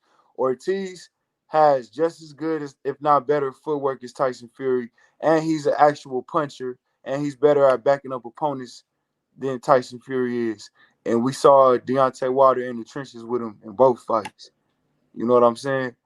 So, like my guy just said, if you really look at the track record and the history of both, we have Tyson Fury that couldn't walk through a cruiserweight, and Steve Cunningham, who couldn't walk through a smaller man out of Wallin. And Tyson Fury was trying to push Wallin forward when his eye got cut, and he still really couldn't get Wallin out of there. And then we see how how Deontay was able to handle Ortiz in the second fight when Ortiz was teeing off on him. We saw Deontay get clipped in the first fight against Ortiz and still stay there in the trenches with him. You kind of gotta go off that history, and you wouldn't even let that second fight and seeing how Deontay backed up in that second fight, you wouldn't even let that question kind of come into your mind. But like I said, I do hear what you're saying. Tyson Fury definitely got skills, and Deontay might not have the best footwork or not, but he won't. However, Deontay Wilder was looking in that second fight wasn't because of Tyson Fury's skill at all. And see, and this is why Mark Breland got fired. You know what I mean? This is exactly why he got his ass fired. See, now people can say Deontay Wilder got knocked out. See, now they can say that. Now they can say Deontay Wilder got knocked out because this motherfucker threw that towel in. Listen, man, we've seen people take way worse beatings than that. I mean, way worse beatings than that. Now, if you're gonna throw the towel in, you should throw the towel in two rounds before that. But then you don't even tell me that you're gonna throw the towel in. You just throw that motherfucker in on your own merit. You don't tell me like this is the last round. Get your shit together. Or I'm gonna throw the towel in. You don't give me a warning. You just throw it. Now Tyson Fury can walk around with his big stupid goofy ass and saying, "Oh, I knocked the park out." Come on, brother. Man was still awake, dog. When they stopped that fight, he threw a left hook. He threw a left hook. These niggas are crazy. This is the thing. These niggas are crazy. I argue with niggas at my job all the time, even though I know better. I know better. I know they don't know shit about boxing. But you just get tired of niggas just talking that bullshit, man. Yeah. Tyson Fury is a fucking goof, man. You know what? Listen, I'm being honest with you, man. I'm real shit. You know, I don't want y'all to think I'm no lame. You know it. No, bro. It's race involved in every last one of these fights. Like every last one of these fights, this shit really on the cool be like some race shit. Like they happen in the motherfucker for him to be that, So I understand that's an element in the whole thing too. Yeah, man. The unfairness of it all, I would say.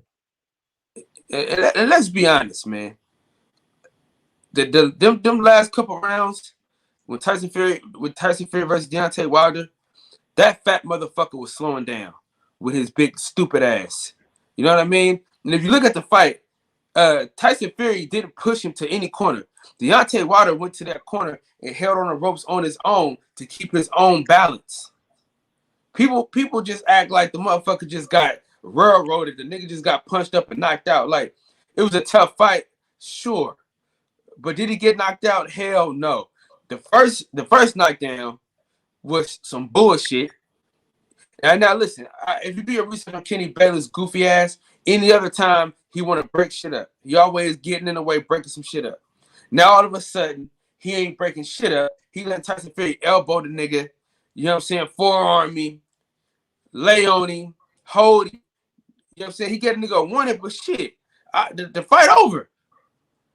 Shit, I'm up in rounds. I don't give a fuck about that one you gave me, dog.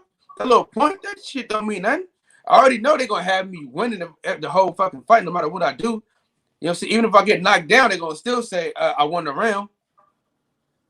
You have never heard in the history of boxing where a motherfucker get knocked down in the round and a motherfucker say, well, he won the rest of the round. Give me a fucking break, man.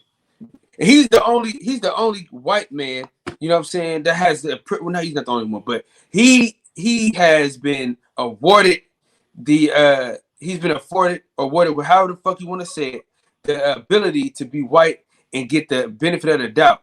You know what I'm saying? Because that eye, when he got cut by Audubon, anybody else that would have been stopped. Anybody else fall backwards, don't have their hands down to brace themselves, and they just hit their head, hit the fucking canvas. Fight done, over with. You know what I'm saying?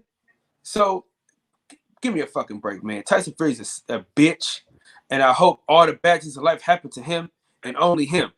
You know what I'm saying? Him and Keith Thurman. Fuck them together. You know what I'm saying?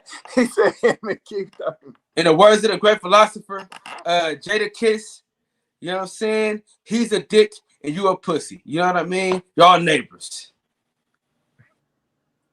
Hilarious. Appreciate the call, man.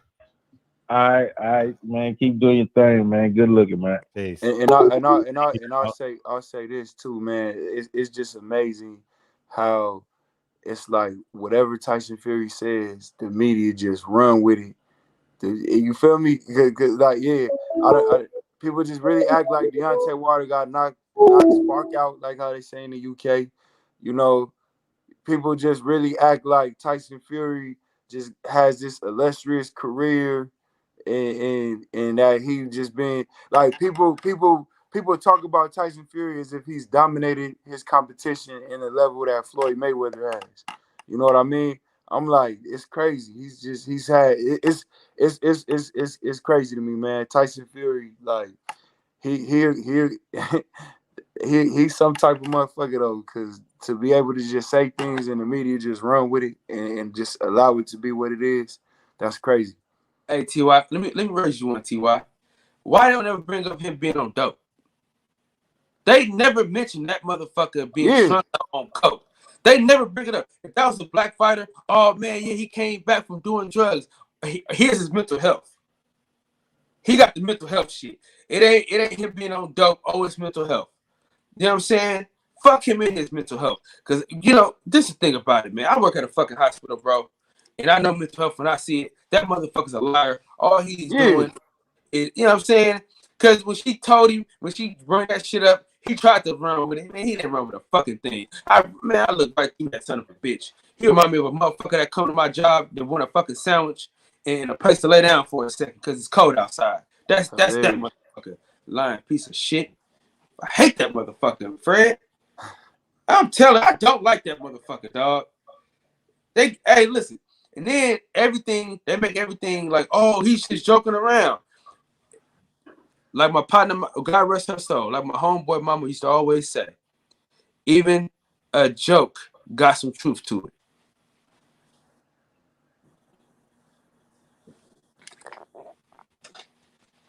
I agree. Even some jokes got truth to it. I want to also tell you guys the press conference for Terrence Crawford, Sean Porter's tomorrow.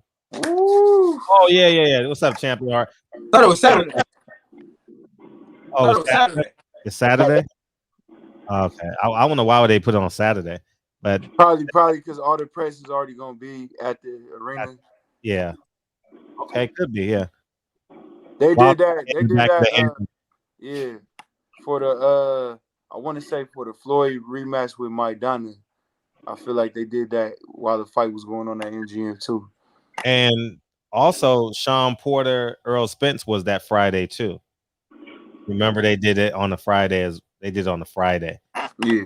Fly High 89. Wilder got hit in the back of the head 38 times. I cannot watch that fight ever or matches that ref does. Wow. I want to ask my brother. Q Reed said something hilarious, bro. Q Reed said cocaine is a hell of a joke. What's up, Ken? Yeah. What's going on? Hey, Tyler, can you hear me? Yeah, yep. Hey, did you give your take on Porter Crawford and Canelo Plant? No, I didn't give my take. So with Crawford and Porter, Porter gonna make it a tough fight. I don't think there's any opponent out there that could just dominate Porter. I think Porter is the best athlete, like natural athlete in the welterweight division, and I think he's stronger than most. And his compactness is gonna make it difficult. Fred put some on his IG the other day, and I agree 100%. I just think the accuracy and the straight shots is going to play his part. Terrence Crawford is a lot stronger than he looks. So I feel like Crawford in the second half might actually make it look easier than Earl Spence made it look, because I think Crawford will stick to whatever his game plan is. I think Earl Spence made that fight harder with Sean Porter than it had to be, because he wanted to outdog Sean Porter. I think at some point in the middle rounds, the accuracy of the shots that Terrence Crawford hit Porter with will make Porter kind of back down a little bit. And I don't see Porter getting knocked out, though. I see a lot of people say Porter gonna get knocked out. I'm not a fan of Porter at all, but I just think he got a mentality that won't quit. And as far as you said, what, bro? He going to bed. You think so? He going to bed, fam. So let me interject this. Out of all of Porter's fights, who fought their fight?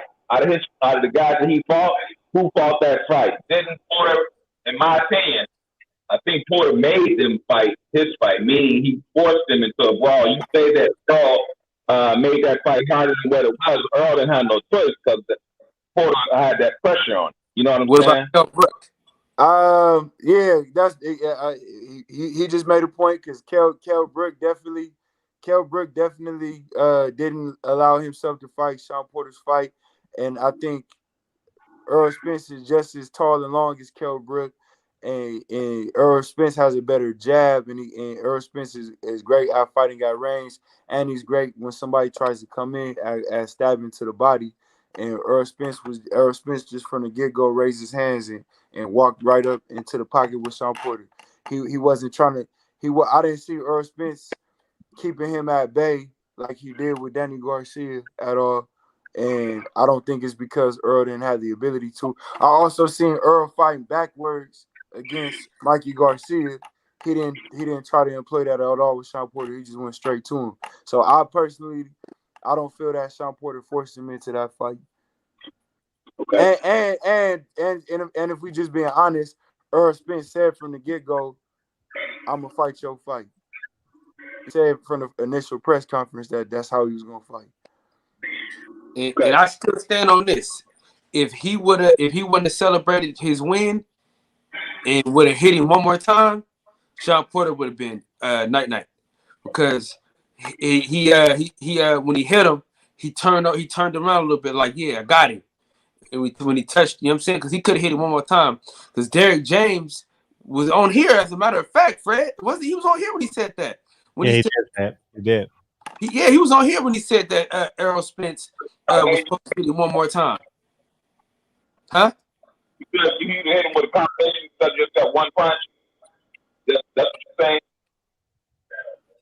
And let me tell you something about Sean Porter taking this fight too. You know, we was kids, and we didn't want to eat the food that our parents cooked for us. So they was like, well, shit, if you don't eat this, you're going to go to bed hungry. So then you looked at the plate for hella long. They said, nigga, you ain't gonna watch TV. You can't do shit till you eat this food. You just kept looking at the shit the whole night. And at the end of the day, you said, man, fuck it. I'm gonna eat this damn food. That's Sean Porter right there. He was like, man, I ain't got nothing else to do. I can't, you know what I'm saying? Fuck, I can't leave. Fuck it. Let me just fight the nigga, man. They made it mandatory. Fuck it. You know what I'm saying? So you don't think Sean Porter really wanted? He didn't want that shit, dog. Just like he didn't want the Errol Spence fight. He didn't want the Errol Spence fight for real. Because if you look at it, he had a chance to fight Errol Spence before Ugas. People gloss over that. He had a chance to fight him. He had a chance to fight him before Ugas, right? So what happened was Errol Spence, after he beat Mikey Garcia, the fame got even more. You know what I'm saying? He was already famous, but the fame took him to another level. Because now you're like, oh, he sold out Cowboy Stadium. So now it's like, oh shit, let me get on this money train real quick. You know what I'm saying? Because you know he don't spend his own money anyway. You know what I'm saying? His daddies take his money and shit like that. So he got to fight when he can. He said, oh shit. He said, oh shit, I can finally get enough money where my dad is going to allow me to have some. And I can buy 7 more terrible suits and fucked up shoes. How you calling a plan, man? I'm just saying, man, the man daddy said that, oh, he give me an allowance. Now hold the fuck up, Kenny. You know what I'm saying? I'm in here getting my ass whooped and punched on. And you want to tell me you'll give me an allowance? I'm supposed to give you an allowance. You know what I'm saying? Matter of fact, because, you know, I do ignorant nigga shit all the time, right? Like, I'm about to give me an ignorant nigga chain. How the hell the trainer got a fucking WBC chain and the fighter don't got shit? He ain't got a necklace.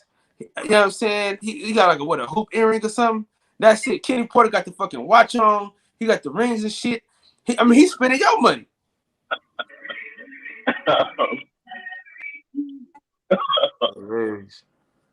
He broke that one down. Yeah, so how you calling the Canelo plan fight?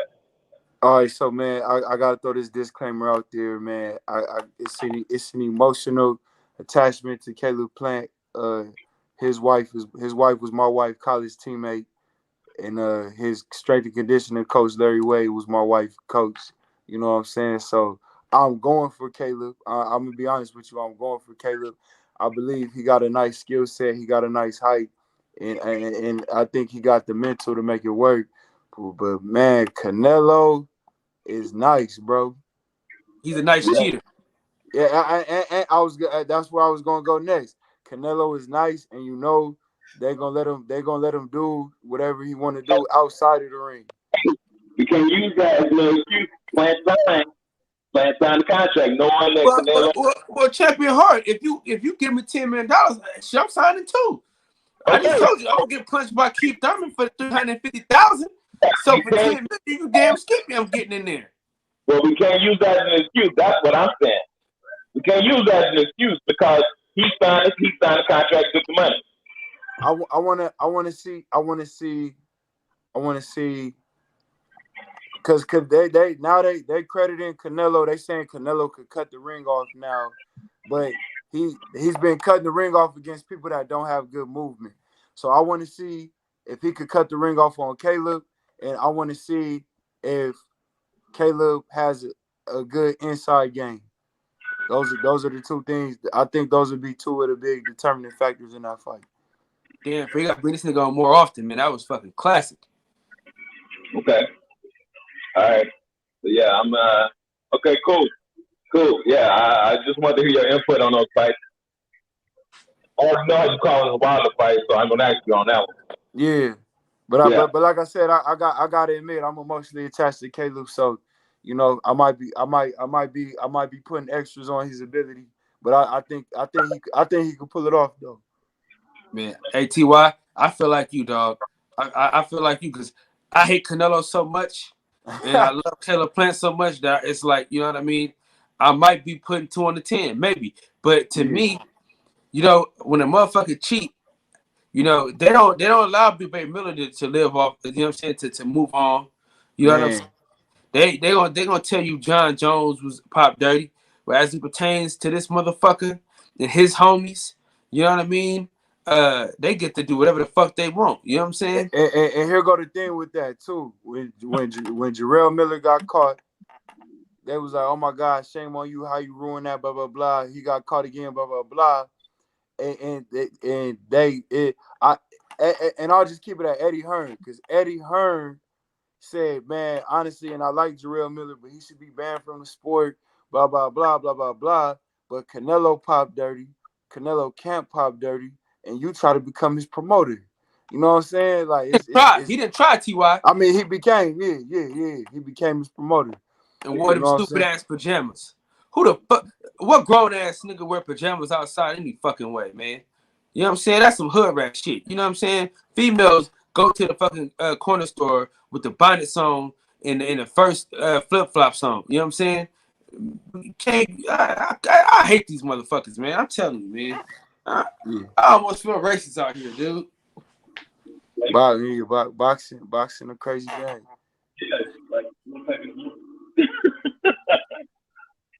You got a super chat from Fly High 89, Fred.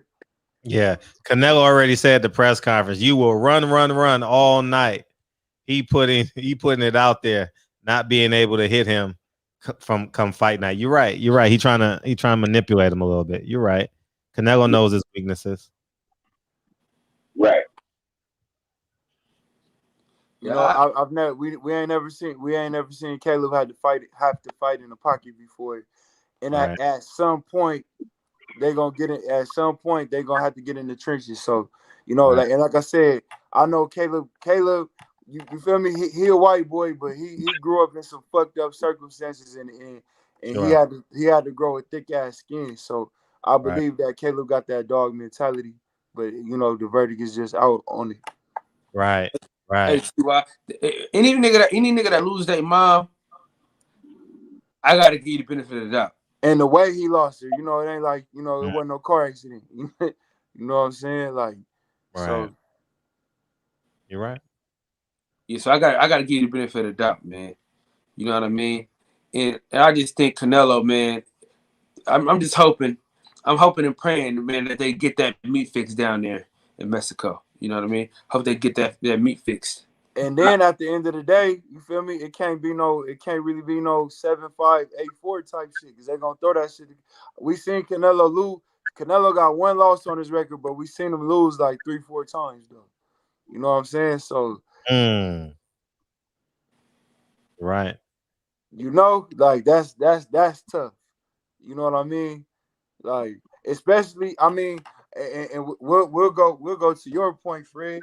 Like, because I saw what you said about Canelo when he first did the PBC deal.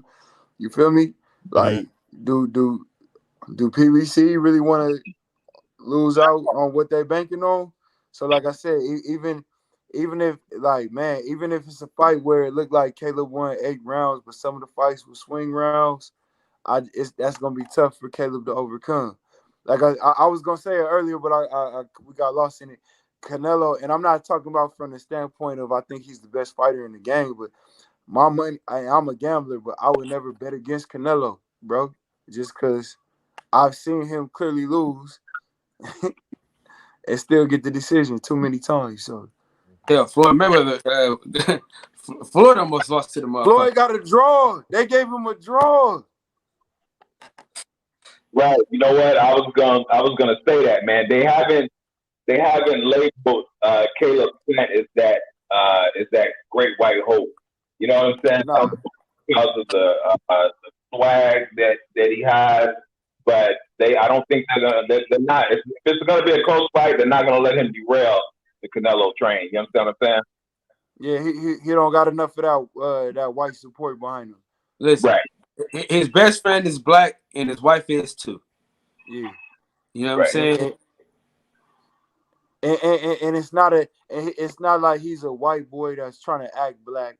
You know what I mean? So he really, like, a lot of his mentality, a lot of the stuff that he talk about, like, it's just not. It doesn't appeal to white people. So like you said, champion, that's a great point right there. Because what white champion that got the skills that Caleb Plant have, or even less, what white champion have we seen that the media that the media has not tried to position. Right. We ain't never seen that, bro. Like they Right. they gonna talk because Usyk beat Joshua. They gonna talk about Usyk like he the best thing since sliced bread. Yeah, for real. And all he beat was a bodybuilder perpetrating this boxing. Facts. You know what I'm saying? Like, look at Lomachenko.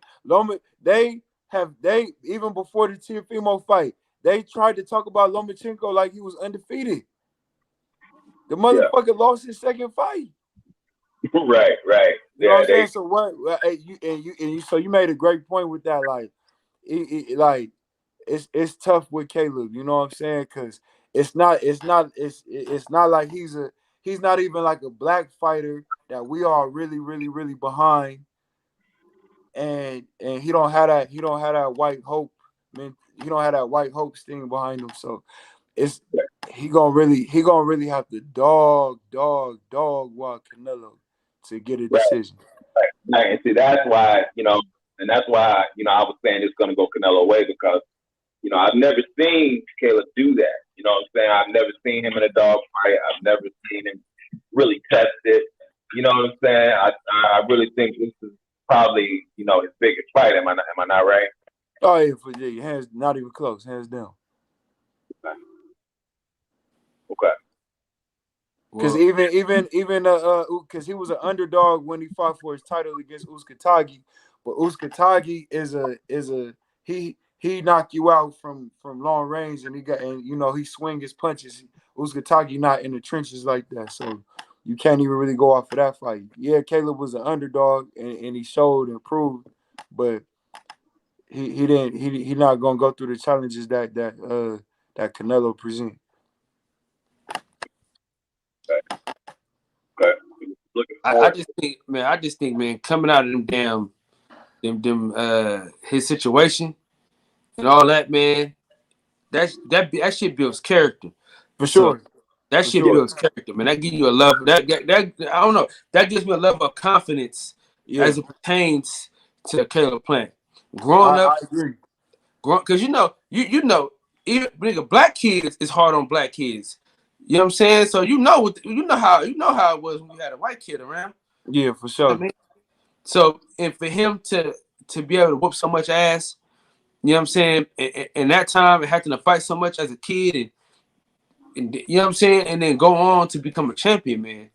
That's for me, man. That's enough for me. Man, yeah, Plant is cut.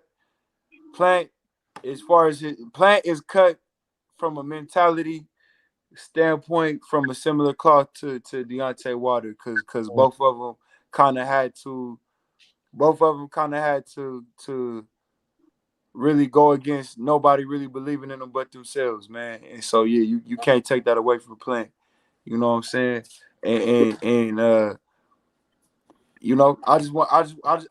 want to see it come, but like I said, boxing against Canelo, you boxing against way more than just Canelo though. So right, How many people doubted that you was gonna be able to do what you are able to do now, coming back from what you went through? Oh shit, man, it was me and wifey, bro. See what I'm saying? So that's all he need, him and wifey, because she riding with him. Yeah, you know what I'm saying? And that's all you need. You know what I'm saying? As long as she riding, I don't know, man. Maybe I'm just doing too much. Maybe I'm just, you know what I mean? Maybe I'm just wishing and hoping and praying that he beat this motherfucker. You know what I'm saying? Fly High said need Plant to get that win somehow. Got that 200 parlay for Wild and Plant. I got that one too, man. You know what I mean? For sure. Yeah, we definitely need that. Listen, I told my wife, man, don't ask me for no money this weekend. I'm about to put some money down. I ain't buying no fucking lunches. Nigga, you can't get an In-N-Out burger. Listen, I ain't buying pull-ups. Don't ask me for shit. I'm trying to get this money. I'm trying to listen, man. All I ate today at work, bro, was some eggs and a cookie and a damn Nutri-Grain bar today. That's it. I said I got to say this because I'm trying to figure out how much money I'm gonna be able to put down on Deontay Wilder. Cause I need to, I'm trying to get a nigga chain You know what I'm saying? So I'm trying to get some help. Man, I want to bet on the fight so bad, but nigga, my nerves ain't there. I wish they were. What's your take on the fight, Champion Hart? On which one? Deontay Fury. Yeah, man. I was watching some other shows, and 78 in particular. He was saying that he just wanted to get go and get him out there. I want him to punish him. You know what I'm saying? So I say punish him. I say go ahead and get him out of there about the 7th round. I'm saying get him out of there. You said 7? Yeah, but I want him to punish him, man. I don't want no quick cash knockout. I want him to punish him. You know what I'm saying? See, we different. He don't get paid for overtime. I want that Dominic Brazil. I want that. I need to see that Dominic Brazil. Oh, just make him wait for so long. You know what I'm saying? The cheating. Nah, man. I want that. Listen, I want him to be asleep so fast. You know what I'm saying? I don't even want no type of. You know what I'm saying? Listen. I want that motherfucker dead. Cause this is what they gonna say. That's a fact. It's a fact. You know what I'm saying? I'm smiling because y'all smiling. Listen. This is what I'm saying, because you know what they're gonna say if he don't get him out early? You know what they're gonna say? Well, Fury, he won every round until he got knocked out. That, you know what I'm saying? So fuck that. If he came out in the first round, first 30 seconds, by all means, please. Hey, my God. No matter what happens, if Wilder could walk across the ring as soon as the bell rings and land with the first punch and knock him out, they're gonna talk about Wilder. They're gonna talk about Tyson Fury, newborn baby. They're gonna talk about the fact that he had COVID. No matter what, we're not gonna win the media battle. No matter what. Yeah, that's true. Saying? It's so crazy. Like, it's so crazy. I've heard John Fury talk about Wilder. Talk about Wilder possibly dying in the fight. Blah blah blah. And they ain't say nothing about that. You know what I'm saying? It's just crazy. Like no matter what. You feel me? Fury has turned himself into a media darling in that standpoint. So no matter what, no matter how the fight go, they're gonna make excuses for the motherfucker. Period. Straight up. No matter what happens. You can't make excuses for a nigga if he dead. You know what I'm saying?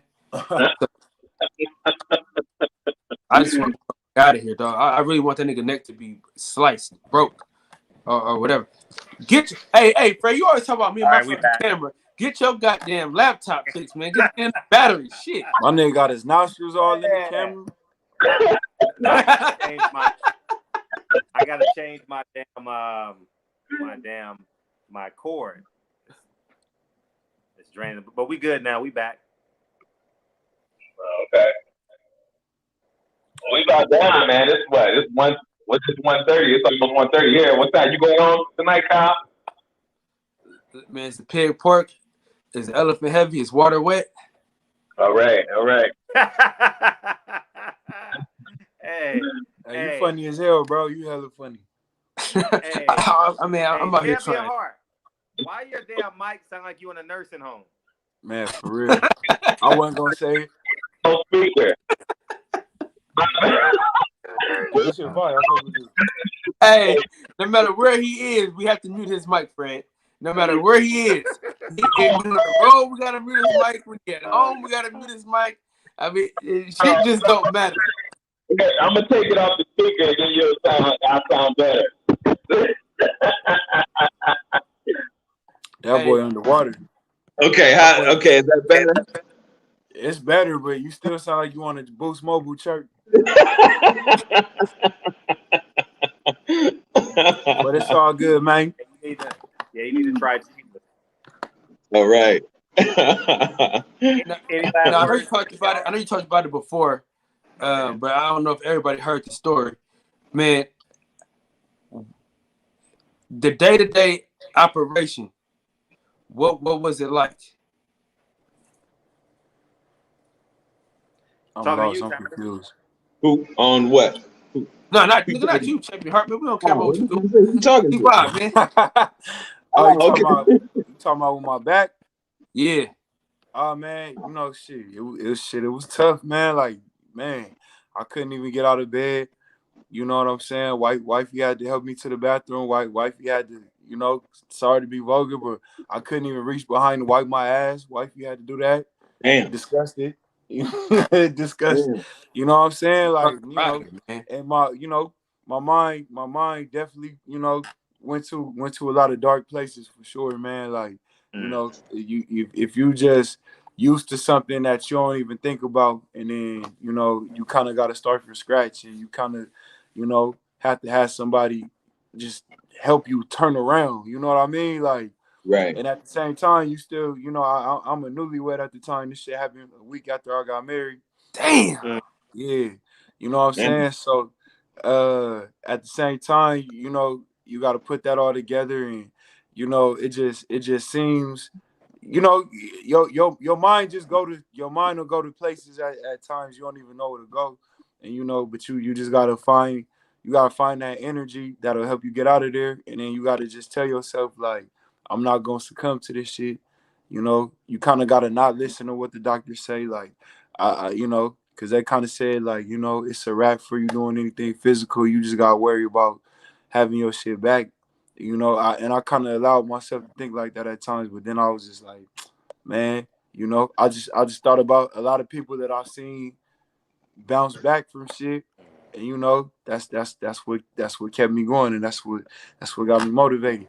You know what I'm saying? I even not even just because I'm on my nigga show right now, but I really know Fred personally outside of this shit, and I saw him build this up from nothing, and I saw starting with Oscar De La Hoya, I saw the boxing industry try to shove him out and box him out and still become bigger and bigger off all this shit. You know what I'm saying? So even just little shit like that, where I've seen people just had to have the mental durability to find ways to make shit happen. You know, I just keep that at the forefront, and it's all G. You know, and it's everybody out here going through shit. It's a lot of people out here going through way tougher mental battles. So it's like I just looked in the mirror, like, whenever you want to give in, that's just that bitch ass energy that you gotta not let come into your head. Shout out to your wife, man. Shout out to your motherfucking wife, dog. For real. You know what I'm saying? Because that's some rider shit, man. You know what I mean? Because you know, we stink. You know what I'm saying? When we, you know, dudes, when we take shit, we fucking stink. You know what I mean? You know, it's story time. I gotta tell y'all this story, right? Oh, hell. Come on, man. You know I gotta tell the story, man. You know, it's always story. Bitch. Let me tell you, man. So at my job, we had a paraplegic, right? Oh, hell no. And let me tell you, man. So we gotta watch him because his girl cheated on him, right? And I'm saying to myself, if she cleaned up this shit that got the whole fucking this whole side of the hospital smelling like shit, if she's cleaning up this shit, you ought to crawl her to some other dick, man. You know what I'm saying? You ought to just let her do whatever the hell she want. If she gotta clean this shit up, you know what I mean? And so my thing was, you know, he came in there, he wanted to kill himself because his girl stepped out on him and shit. And I'm saying to myself, man, you a selfish nigga. Because if she had to wipe this shit, you know, she had to clean this shit up, dog. You ought to just let her. You know what I mean? Funny as fuck, bro. Listen. Hey, man, look, man.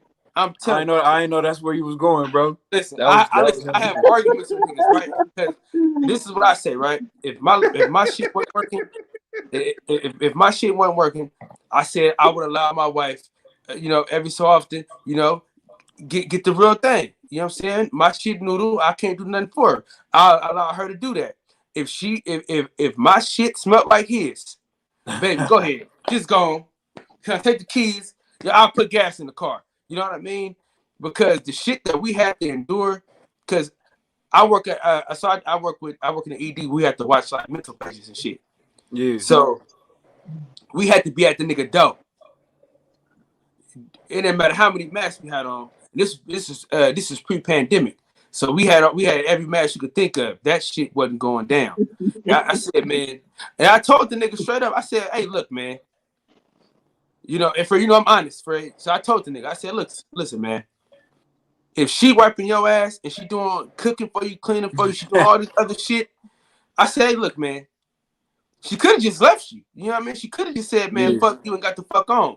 You know what I mean? But if I asked her, I said, hey, did she help you bathe and shit? He was like, yeah. I said, like, so she wiped your ass and shit when you and stuff like that. He's like, yeah. I said, man, get the fuck out of my face, cuz. You know what I'm saying? Hilarious. Hey, no, I feel that hospital shit different, man. My granny had a stroke a couple months ago, and so when I was in there checking up on her, the dude in the next hallway, he shitted on himself and cleared out the whole hallway, bro. So damn, I'm telling you, bro. Yeah. You know, hey, what's funny? Hey, the funny thing is, in high school they used to call me Wild Child Cal. So if you look on my one of my fantasy teams, that's one of my fantasy team names, Wild Child Cal. You know what I'm saying? Hey, yeah, you a funny nigga, man. Kyle is definitely wild. I can't be funny on stage though, man. That's the only thing, man. Shout out to I was LG, just gonna man. ask That boy, Wild Kyle. You do stand up? You do stand up? So I did stand up 5 times, and I'm 2 for 5. You know what I'm saying? So I let it go. I'm 2 for 5, man.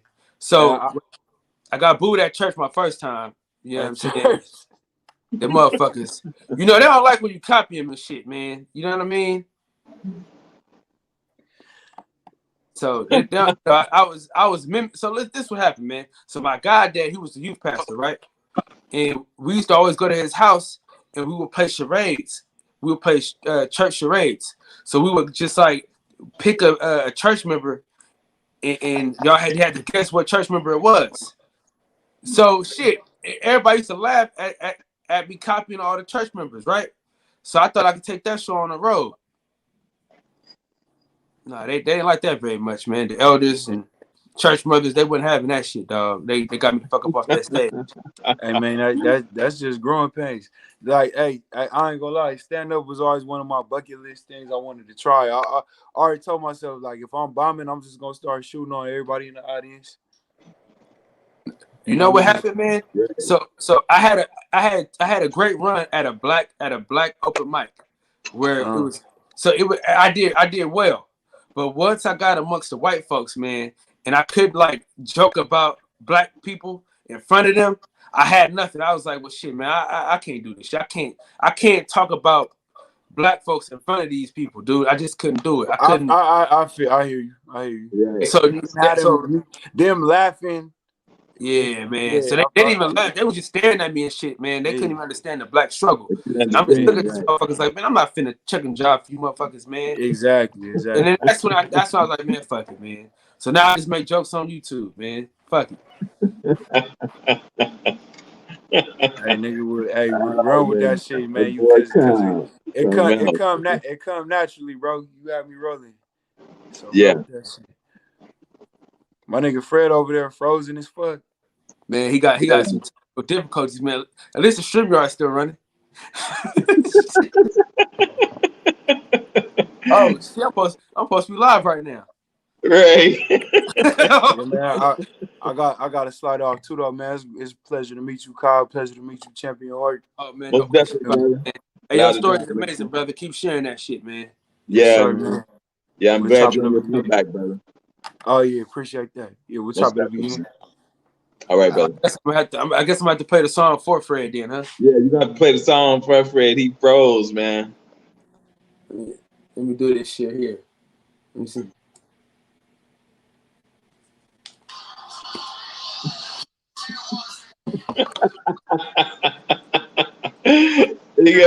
What do you do? Grab another device?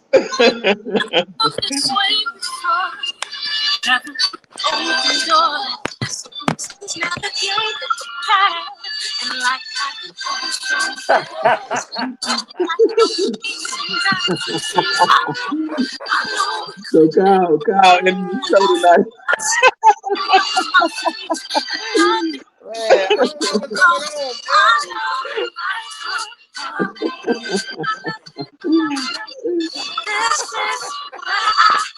Yeah, Kyle in the show tonight, man. Appreciate y'all, man. Thank you, Cyrus. Nah. Hey, man. I'm out, man.